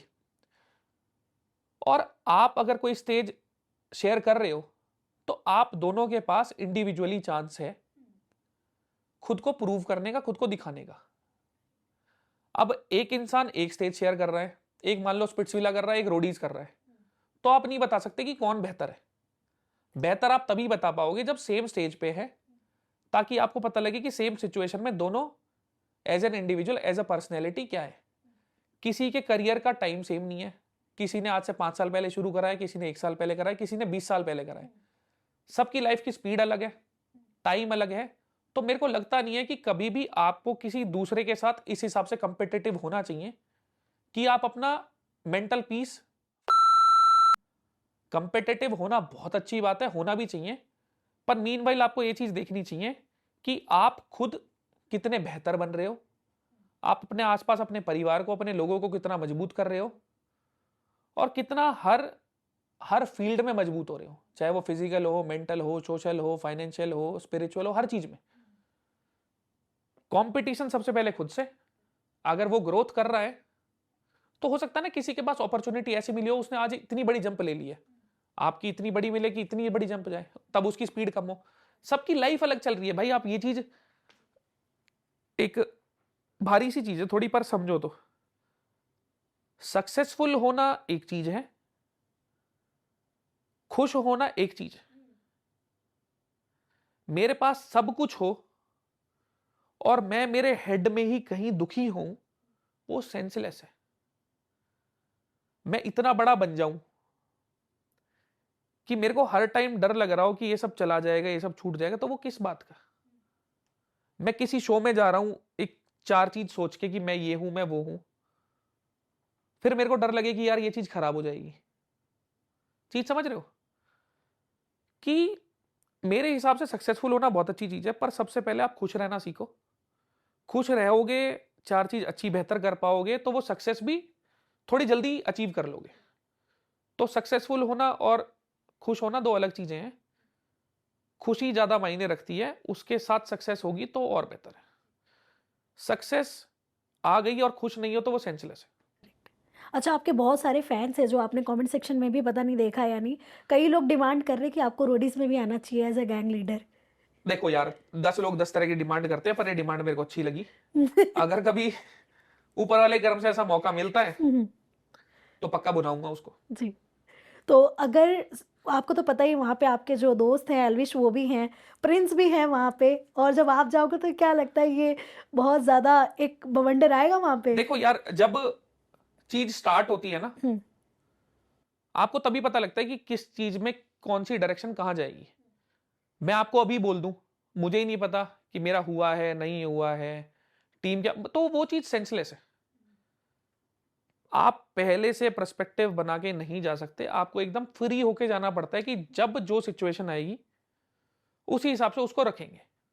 सिंपल बात है। हमें तो ये गेम ज़रूर देखना। मैं तो चाहती हूँ प्रिंस, आप और एल्विश एक साथ जब गैंग लीडर बन के आओ ना, तब क्या तबाही होगी, तब देखना है। वो देखते हैं समय के साथ। यस। अच्छा, अगर आपसे कोई पूछे कि अगर कोई जानना भी चाहे कि क्या है रजत दलाल का स्ट्रगल पूरी जिंदगी का, क्या वो एक मोमेंट है जो आपके दिमाग में यार आएगा? देखो, स्ट्रगल शब्द थोड़ा खराब होता है। वो चीजें हार्ड इंसान वर्क को यूज करेंगे हम। इन कह सकते हो कि इंसान को बेहतर बनाने के लिए ऊपर वाले की एक कोशिश, उसको लोग स्ट्रगल बोल देते हैं। जितना स्ट्रगल अर्ली स्टेजेस में हो जाए उतना अच्छा है। इंसान चीजों की वैल्यू समझने लग जाता है। अगर आप कभी, मैं जैसे क्रिकेट खेलता था, तो इंग्लिश विलो के बैट महंगे होते हैं, कश्मीर विलो के सस्ते होते हैं। तो उस इंग्लिश विलो बैट की ना मेरे को वैल्यू पता है, क्योंकि हमने 500 रुपए के बल्लों से खेला है। कि इंग्लिश विलो आते थे भाई 4-5 हजार के उस टाइम की, इतना भी ब्योंत नहीं है। पर अगर एक बचपन में ही बच्चे को आप इंग्लिश विलो दिला दोगे तो उसके लिए कोई वैल्यू नहीं रहेगी किसी चीज की। तो चाहे आपके पास एसेट सारे हैं, पर जीवन की मूल चीजें सीखनी बहुत जरूरी है। तो वो स्ट्रगल नहीं है, वो इंसान का कैरेक्टर बिल्डिंग फेज है।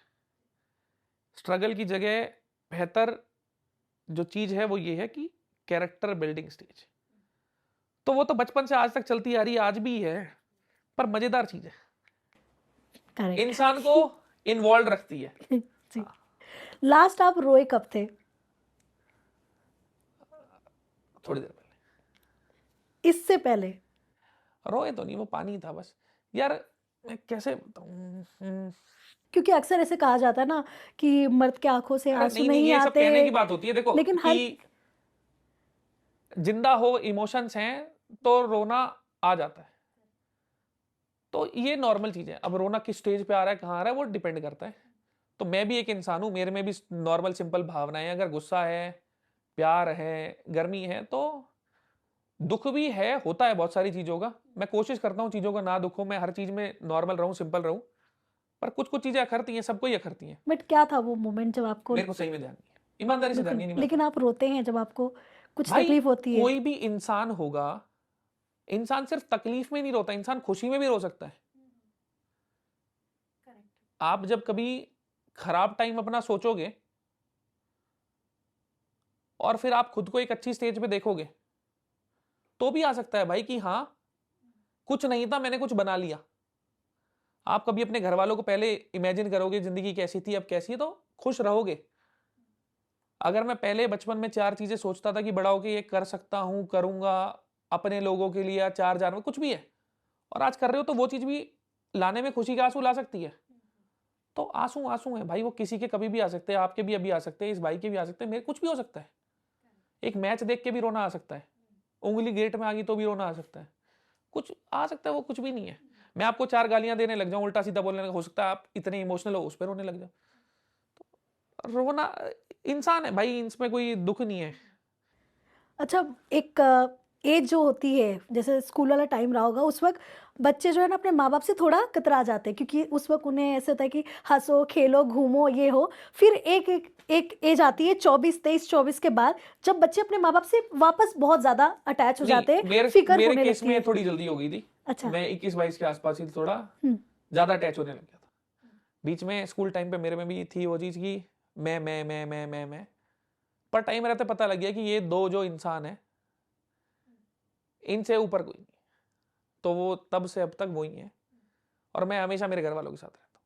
मैं मुंबई भी इसलिए शिफ्ट नहीं होता कि मम्मी पापा नहीं छोड़ सकता, तो वो तो है ही, मतलब साथ। अच्छा, आप किस टाइप के लड़के? एक होते हैं ना, हमारे यहाँ भी वैसा होता है कि लड़का जो है ना अपने बाप को गले नहीं लगा सकता। गले गुले का तो पता नहीं, मतलब मैं कभी भी निकलता हूँ, जिम जाता हूँ, घर वालों के पैर लेके जाता हूँ, मम्मी पापा के दोनों के, आता हूँ तो कभी मेरे ऐसा मेरे हुआ केस है में कि मैं लो फील कर रहे हो जाके पापा को गले नहीं, लगा लिए? गले वाले नहीं लगाया पापा को कभी ना, तो मतलब हिम्मत नहीं है अंदर से? हिम्मत मेरे को इतनी कोई नहीं हो पाई, मतलब ये चीजें कभी। ब्लेसिंग लेके निकलता हूँ जब कभी निकलता हूँ, पर वो गले लगाना बहुत बारी मन में होता है कि बोलूँ, बहुत सारी चीजें हैं, बहुत चीजों के लिए थैंकफुल भी हूँ। मेरे को पता है मेरे पापा ये देखेंगे भी नहीं, वो उनके पास वो छोटा वाला फोन है, मल्टीमीडिया फोन भी नहीं है, और मम्मी इतनी अच्छी है नहीं कि दिखाएंगी पापा को। तो हूँ यार, उस आदमी ने मेरे लिए अपनी पूरी जिंदगी लगा दी। अभी भी मेरे पापा बहुत सिंपल लाइफ जीते हैं, उन्हें फर्क नहीं पड़ता कि मैं क्या कमा रहा हूं, मैं कहाँ हूं, कैसे हूं, मैं खुश हूं, उनके लिए वो चीज मायने रखती है। तो कभी हुआ इतना भरा तो जरूर लेके बैठूंगा पापा को साथ में, पर नहीं, मेरे में हिम्मत नहीं बन पाती। कभी ऐसा हुआ कि आप मुसीबत में रहे हो, पापा को जब पता हो, वो उस वक्त उनको बहुत रोना आया हो और आपको नहीं, बाद में किसी ने बताया हो? मेरे पापा को मेरे पे पूरा भरोसा है।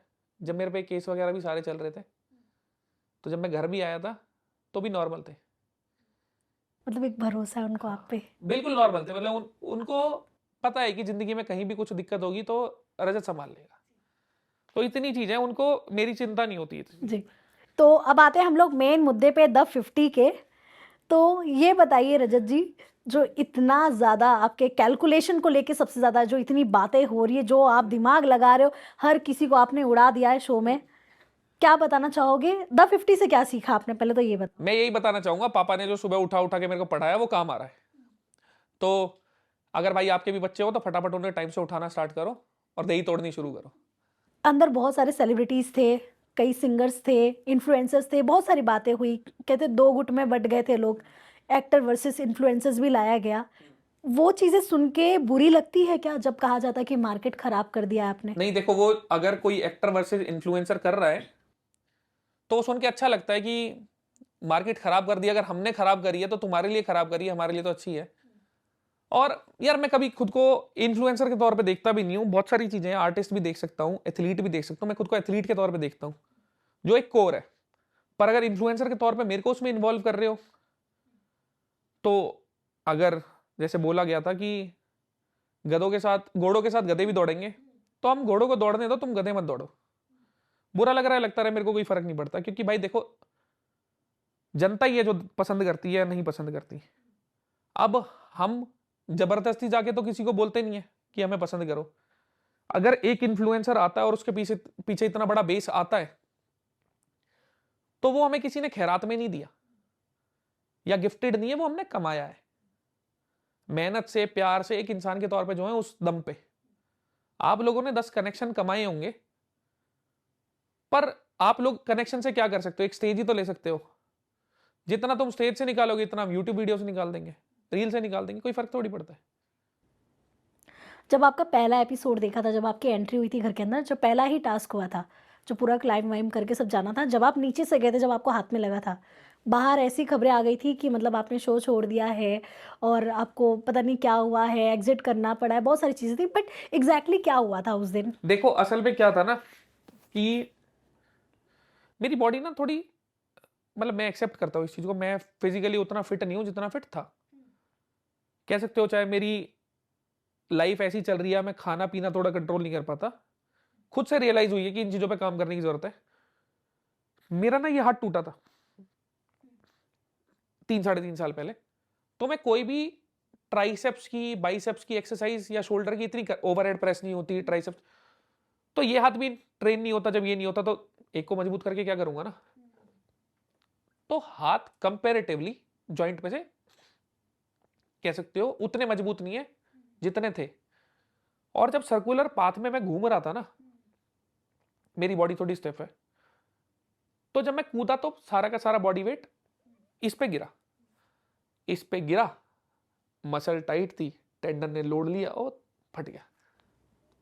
आपको रियलाइज हो गया था कि कुछ हाँ, तो मेरे को गड़बड़ फील हो हुआ गया है? था क्योंकि मेरा ऑलरेडी लेफ्ट का फटा था। हम्म, तो एक होता है ना अंदर से जैसे कागज फटता है कुछ, हम्म। कि हुआ हो गया है कुछ, तो वो फील हो गया था। उसके बाद सूजन वगैरह आ गई थी, फिर हॉस्पिटल लेके गए थे, एमआरआई वगैरह हुए थे।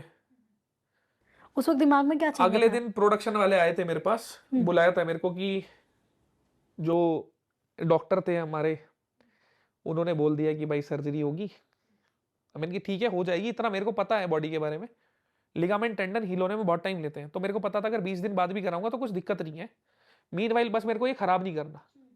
तो मैंने कि मेरे को 2-3 दिन दो, मेरे को एनालाइज करने दो चीजें कैसी है, क्योंकि सूजन में तो हाथ चलेगा नहीं। फिर मैंने धीरे धीरे नोट करा, पहले हाथ इतना था, सूजन थी तो इतना रुकता था, फिर बढ़ने लग गया। मैंने कि मैं कर लूंगा, क्योंकि कई सालों से इंजरी के अराउंड ही काम करता है। तो मैंने पहले शो निपटाया। उसके बाद मेरे को डेट मिली थी 28, डिंचो सर के पास। तो जब मैं गया ना, तब उन्होंने बोला 36 घंटे रुकना पड़ेगा। मैंने कि भाई कल तो मेरे को काम है, मैं अभी नहीं हो सकता, दूसरी डेट दे दो। तब 6 तारीख मिली, 6 को मेरी सर्जरी हुई है। अब कल इसको उतारेंगे और देखेंगे कोई इन्फेक्शन तो नहीं है, और उसके 7 या 8 दिन बाद कास्ट हट जाएगा और मेरी रिहैब स्टार्ट हो जाएगी। तो बेसिकली हुआ क्या है, ट्राइसेप्स में 3 जो हेड है या बीच में जो टेंडन है, इसमें ऐसे कट लगा है, ऐसे नहीं है, ऐसे है, और वो 90% तक फटा है, 3 सेंटीमीटर का है। किनारों पे से वो अटके पड़े थे, बीच में से फटा हुआ था। पुल में कोई प्रॉब्लम नहीं है, होल्ड में कोई प्रॉब्लम नहीं है, खींचने में कोई प्रॉब्लम नहीं है। प्रॉब्लम है सिर्फ तो जिस चीज में ये एक्सटेंड हो रहा है, एक्सटेंशन में प्रॉब्लम थी। अब तो हो जाएगी सही, ऊपर वाले के कर्म से चीजें और मजबूत कर दूंगा। घर में बहुत सारे लफड़े जो चल रहे हैं, स्पेशली अगर मैं बात करूं, आपकी हर किसी से तो नहीं जमी, लेकिन हाँ जिनसे किसी ने उम्मीद नहीं की थी, टीम 07 के साथ जो बॉन्ड आपका बन गया है, हर जगह भी हम शो के बाद भी देख रहे जो इतनी सारी रील्स, क्या आपने जाने से पहले सोचा था कि टीम 07, क्योंकि जो बाहर आप लोगों के बहुत सारे रील्स पहले जो वायरल हो रहे थे, ऐसा लगा ही नहीं था कि नहीं भाई इनका कुछ जमेगा? मैं फ्री होके गया था ना, मैं सोच के गया था किसी से दोस्ती करूंगा ना दुश्मनी, जाके देखूंगा क्या सीन है कैसा है। तभी जब जा रहा था तब भी मैंने ये चीज बोली थी, मैं अकेला हूं, अंदर जाके देखूंगा कौन मेरे साथ कैसा है, उसके साथ वैसा रहूंगा। 07 वाले लड़के बढ़िया है, और मेन चीज क्या है ना, जैसे हम नीचे से ऊपर उठे हैं, वो भी नीचे से ऊपर उठे हैं, तो वो एक घमंड वाली चीज नहीं है। वो भी ग्राउंडेड है, हम भी ग्राउंडेड है, और बहुत सारी चीजें ना मैच होती है।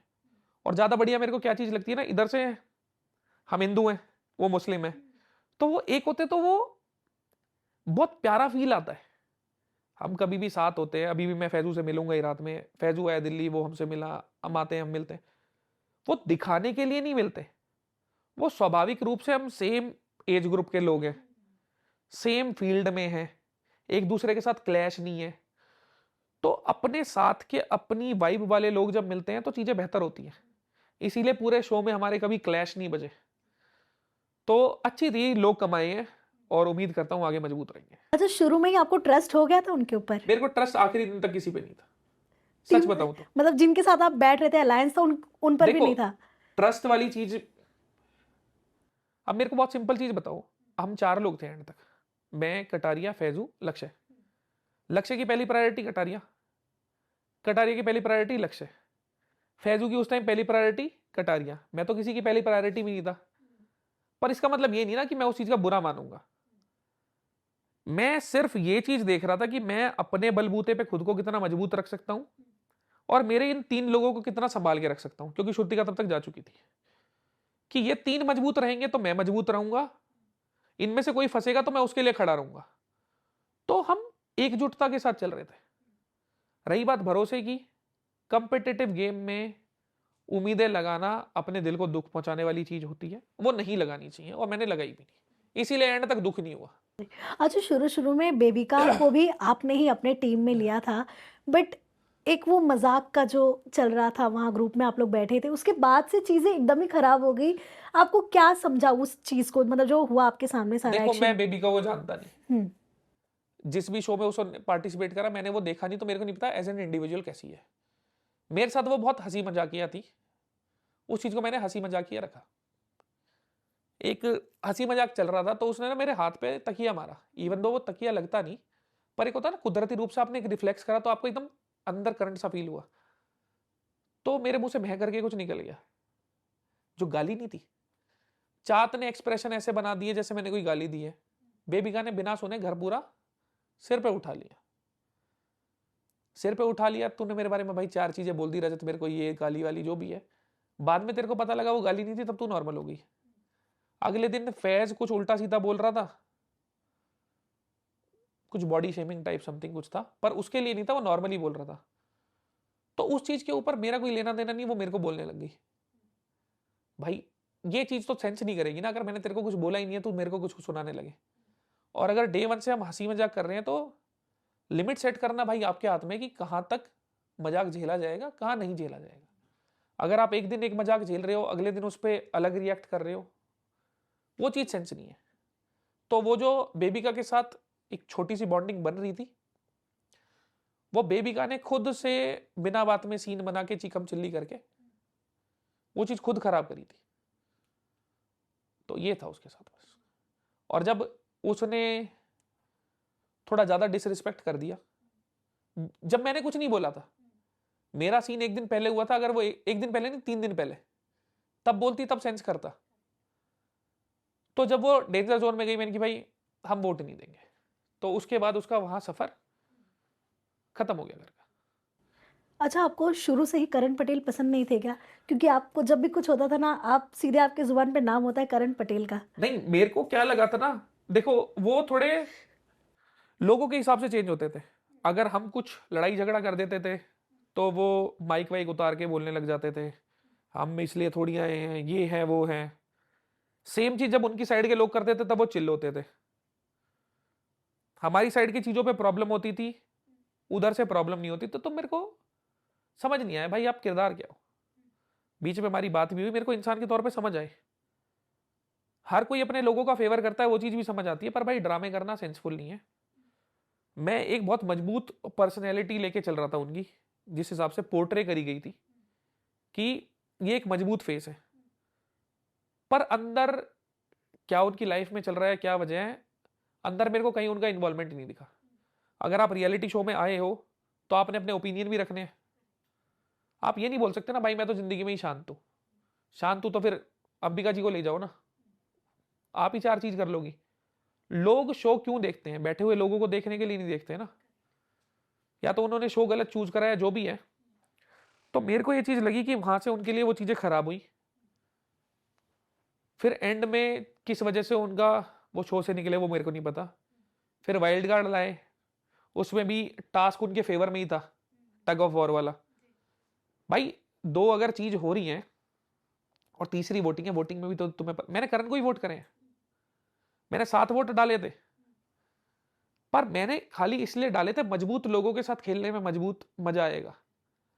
पर बाद में मेरे को पता लगा वंशज 10 गुना ज्यादा मजबूत था। वंशज का साइज ही छोटा था पर वंशज मजबूत है। तो बाद में भी जब वो शो उन्होंने क्विट करा, मेरे को ऐसा लगा कि उनकी इमेज क्लीनिंग की पूरी कोशिश करी गई कि कुछ इन्वॉल्वमेंट इनका शो में दिखानी, कुछ करा नहीं, तो जाते जाते कम से कम एक इमेज अच्छी बना देंगे तो लोगों के दिमाग में एक पर्सपेक्टिव रहेगा, अच्छा इंसान है। जबकि हर दूसरी बात पे उनके मुंह पे गाली होती थी। वो बोलते थे किसी लड़की को उल्टा मत बोलो और खुद ही गालियां दे रहे होते थे। बहुत बड़ी बहुत चीजें खुलेआम गालियां चल रही थी। तो गालियां तो देखो मैंने भी दी हैं, बाकी लोगों ने भी दी हैं, पर हर दूसरे शब्द में गाली नहीं थी। तो वो चीज थी, पूरी कोशिश करी गई थी उनकी इमेज क्लीन करने की। पर इंसान के तौर पे शांत आदमी है, अपनी लाइफ पे ध्यान देने वाला। पर शो के पर्सपेक्टिव से जो मैंने चीजें सोची थी या जैसी इमेज पोर्ट्रे करी गई थी, तो ये जो बोलते हैं ना कि एक्टर और इन्फ्लुएंसर, तो इन्फ्लुएंसर की जैसी इमेज होती है असल में भी वो वैसा ही दिखता है। एक्टर किरदार में होता है और असल जिंदगी में एक नॉर्मल ही होता है। तो इन्फ्लुएंसर कुछ अलग करता है तभी अलग दिखता है। जो चीज तुम लोगों को खुश करने के लिए 30 मिनट प्रेजेंट करते हो, चाहे उसके लिए 15 घंटे लगते हैं, हमें प्रेजेंट करने की जरूरत नहीं पड़ती, हम कुदरती रूप से ऐसे हैं। तो इसीलिए हम फ्री माइंड रहते हैं कि हमें कोई फर्क नहीं पड़ता, हम किरदार में नहीं है। ये खाली इसलिए बोला है क्योंकि अंदर घर में हुआ था। और अगर मैं दोनों में से किसी एक की तरफ झुकाव है मेरा, तो मैं उनका साइड लेके बोलूंगा ना कि हाँ भाई, इन्फ्लुएंसर्स के बारे में अगर तुम कुछ बोलोगे तो कहीं ना कहीं मेरी जिंदगी का एक हिस्सा वहां बिलोंग करता है। तो सिंपल है, आप किरदार में रहो, हम कुदरती रहेंगे। ऑल्सो सिद्धार्थ की अगर मैं बात करूं, सिद्धार्थ घर से बाहर निकलते ही, जब बहुत सारे इंटरव्यूज देखे होंगे आपने, मतलब उनको आपसे पता नहीं क्या ही कुछ अलग ही प्रॉब्लम हो गई है। क्या लग रहा है आपको, रजत, देखो, क्यों हुई है? पहली बात तो उसने बोला कि हमने पीछे बात करी। हाँ, जब नेशनल टेलीविजन पे कोई शो आ रहा है तो पीठ पीछे कुछ भी नहीं होता, सब देख रहे होते हैं, सब आकलन लगा रहे होते हैं क्या सही है क्या गलत है। और भाई, ना तो मैंने कोई जाति के ऊपर कुछ बोला, ना रंग रूप पे बोला, ना आपके चरित्र पे कुछ बोला। मेरे को पता है यार, वो लड़का सॉर्टेड है, दिल से सॉर्टेड है। किसी के एविक्शन के टाइम अगर दिखाया, रजत बोल रहा है कि मेरे को ये निकालना था, रजत ने ही उसका नाम दिया है और वो बाहर हुआ है, तो वो चीज अखरती है कि हाँ, उस घर में सफर ऐसे खत्म हो गया। पर इसका मतलब ये नहीं है कि रजत सिद्धार्थ का दुश्मन है या सिद्धार्थ रजत का दुश्मन है। सिद्धार्थ सोचता रहे, मेरे को फर्क नहीं पड़ता। मेरे दिमाग में सिद्धार्थ ना तो कहीं होता, वो अपनी जिंदगी मस्त जिए, मेरे को कोई फर्क नहीं, मेरे लिए एक कंटेस्टेंट था, खत्म हो गया। और कुछ लोग हैं जो उसके मेरे बीच में, जिनकी मैं इज्जत करता हूँ, जैसा उसने बहुत बीच में बोला कि वो जानता है, ये जानता है। बीच में भी कई चीजें आ रही है कि आ रहे हैं, गाली गलौच आ रहे हैं। पहली बात तो उसने कहीं वो चीज दिखाई नहीं है। वर्बली बोलना बहुत अलग है, जनता को इमोशनल करने के लिए। भाई, जिस आदमी की मैं इज्जत करता हूं, मालती से मेरी अच्छी बातचीत है, दीपक भाई से अच्छी घरवाली बात है, आखिरी चीज होगी जो मैं सोचूंगा कि उनके घर में किसी के प्रति कुछ गलत करने की सोचूं, तो वो चीजें सेंसलेस है। वो थोड़ा इमोशनल हो रखा है अभी, इमोशनल पर्सनल चीज है उसकी, जिस पे वो रिएक्ट कर रहा है। और उसका रिएक्ट करना लाजमी भी, अगर उसको दिख रहा है कि रजत की वजह से मैं बाहर हूं, तो वो गेम का पार्ट था, गेम के पार्ट तक मैं रखूंगा। बाकी मेरे को पता है, देखो, जो इंसान ज्यादा गुस्सा कर रहा होता है ना, वो दिल का साफ होता है। तो वो कुछ भी बोल रहा है, वो बोल रहा है, कोई बात नहीं। प्रिंस के साथ अपना नहीं है पर है तो अपनों का ही। करेक्ट। प्रिंस के साथ क्या चीजें कभी सॉर्ट होगी? जिस तरह से अभी स्टोरी स्टोरी पे चीजें चल रही है, किसने बोला क्या रील्स चल रहा है? कट रहे हैं, रील्स कटने तो मतलब सब सॉर्टेड है। मेरी बात ही नहीं होती। हम्म, वो अपनी जिंदगी में खुश, मैं मेरी जिंदगी में खुश। वो मेरे बारे में कुछ नहीं डालते, मैं उनके बारे में कुछ नहीं डालता। रही बात 4 रीलों की, उनका सोशल मीडिया पेज है, जो मर्जी डालो। मेरे को दिक्कत तब होगी ना जब मेरे को अफेक्ट होगा कुछ।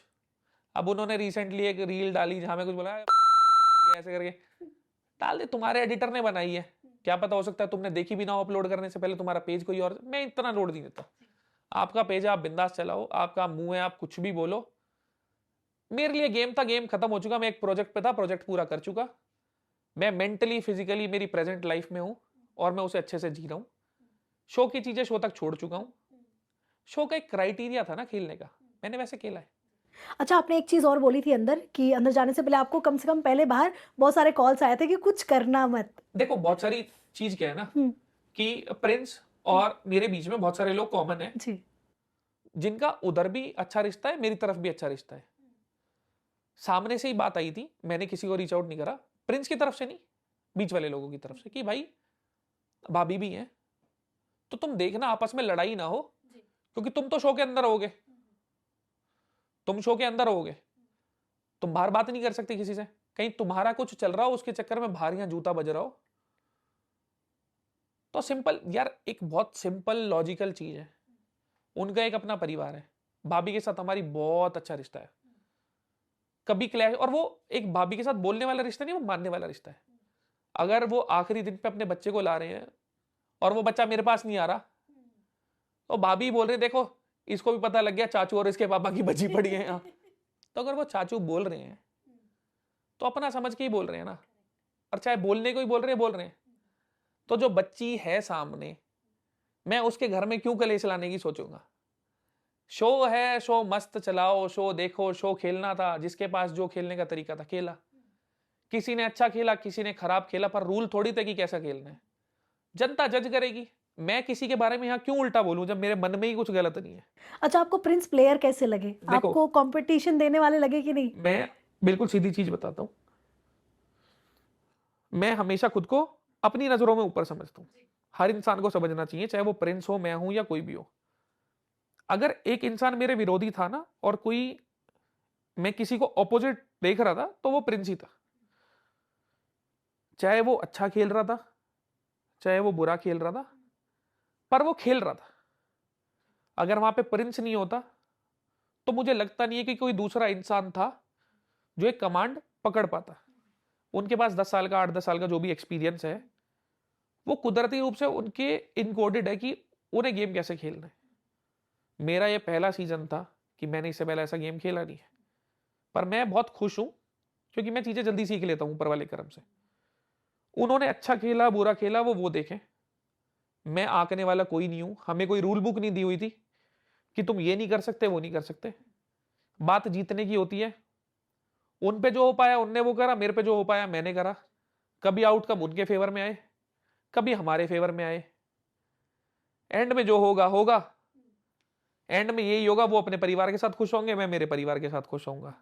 अब बीच में सोशल मीडिया पे 10 बार अगर कलेश करने हैं, मेरे पास नंबर है, मेरे बस की सीधे फोन करके बात कर लूंगा, भाई क्या दिक्कत है। उनके पास कुछ होगा वो फोन कर लेंगे, क्या दिक्कत है। मेरे बस की ये सोशल मीडिया के ड्रामे नहीं है। मैं थक चुका हूं इन चीजों से और मैं बहुत अवॉइड कर रहा हूं। और रही बात, अगर आप कुछ बोल रहे हो सोच रहे हो, मैं हमेशा से यही चाहूंगा, हर इंसान जो 50 में था, एक आध को छोड़ के वो थोड़े हैं कुछ, अपनी जिंदगी में खुश रहे, अपने परिवार के साथ खुश रहे। मेरे मन में किसी के लिए गलत नहीं है। कुछ लोगों के लिए कुछ पूछने पे आ जाता है, एक दो हैं वो, नाम मोनालिसा, विक्रांत वगैरह। तो बाकी इन दो के अलावा मेरे मन में कभी किसी के लिए गलत नहीं आता। विक्रांत और मोनालिसा के साथ आगे चीजें सॉर्ट होने के चांसेस है देखो आपके यार, इनसे? मैं क्या चीज बोल रहा हूँ ना, हम्म, जो बेसलेस बात करते हैं, हम्म, सिर पैर नहीं होते, जो वहां बोल रहे हैं अरे मैं तो इनको जानता भी नहीं हूं, अरे भाई तुमने क्या करा है।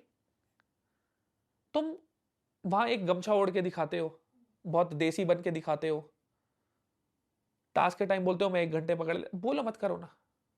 और बाहर तुम मॉडर्न हो जाते हो, तो फेक कौन था।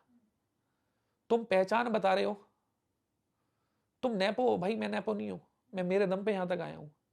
मेरे को शो में दिखने के लिए किसी की जरूरत नहीं पड़ी। मैं शो में मेरे दम पे बना हूं। मैंने मेरी जिंदगी में अगर कुछ चीजें सीखी हैं तो अपने दम पे सीखी हैं। और वो हर चीज में क्या राजनीति राजनीति, अरे 4 पार्टी ज्वाइन करने से कोई राजनेता बन जाता है क्या। नहीं, मेरे को पता है तुम्हारी असली औकात क्या है। तुमने जो शो में अंदर चीजें करी थी ना, शुक्र मनाओ वो बाहर नहीं निकली।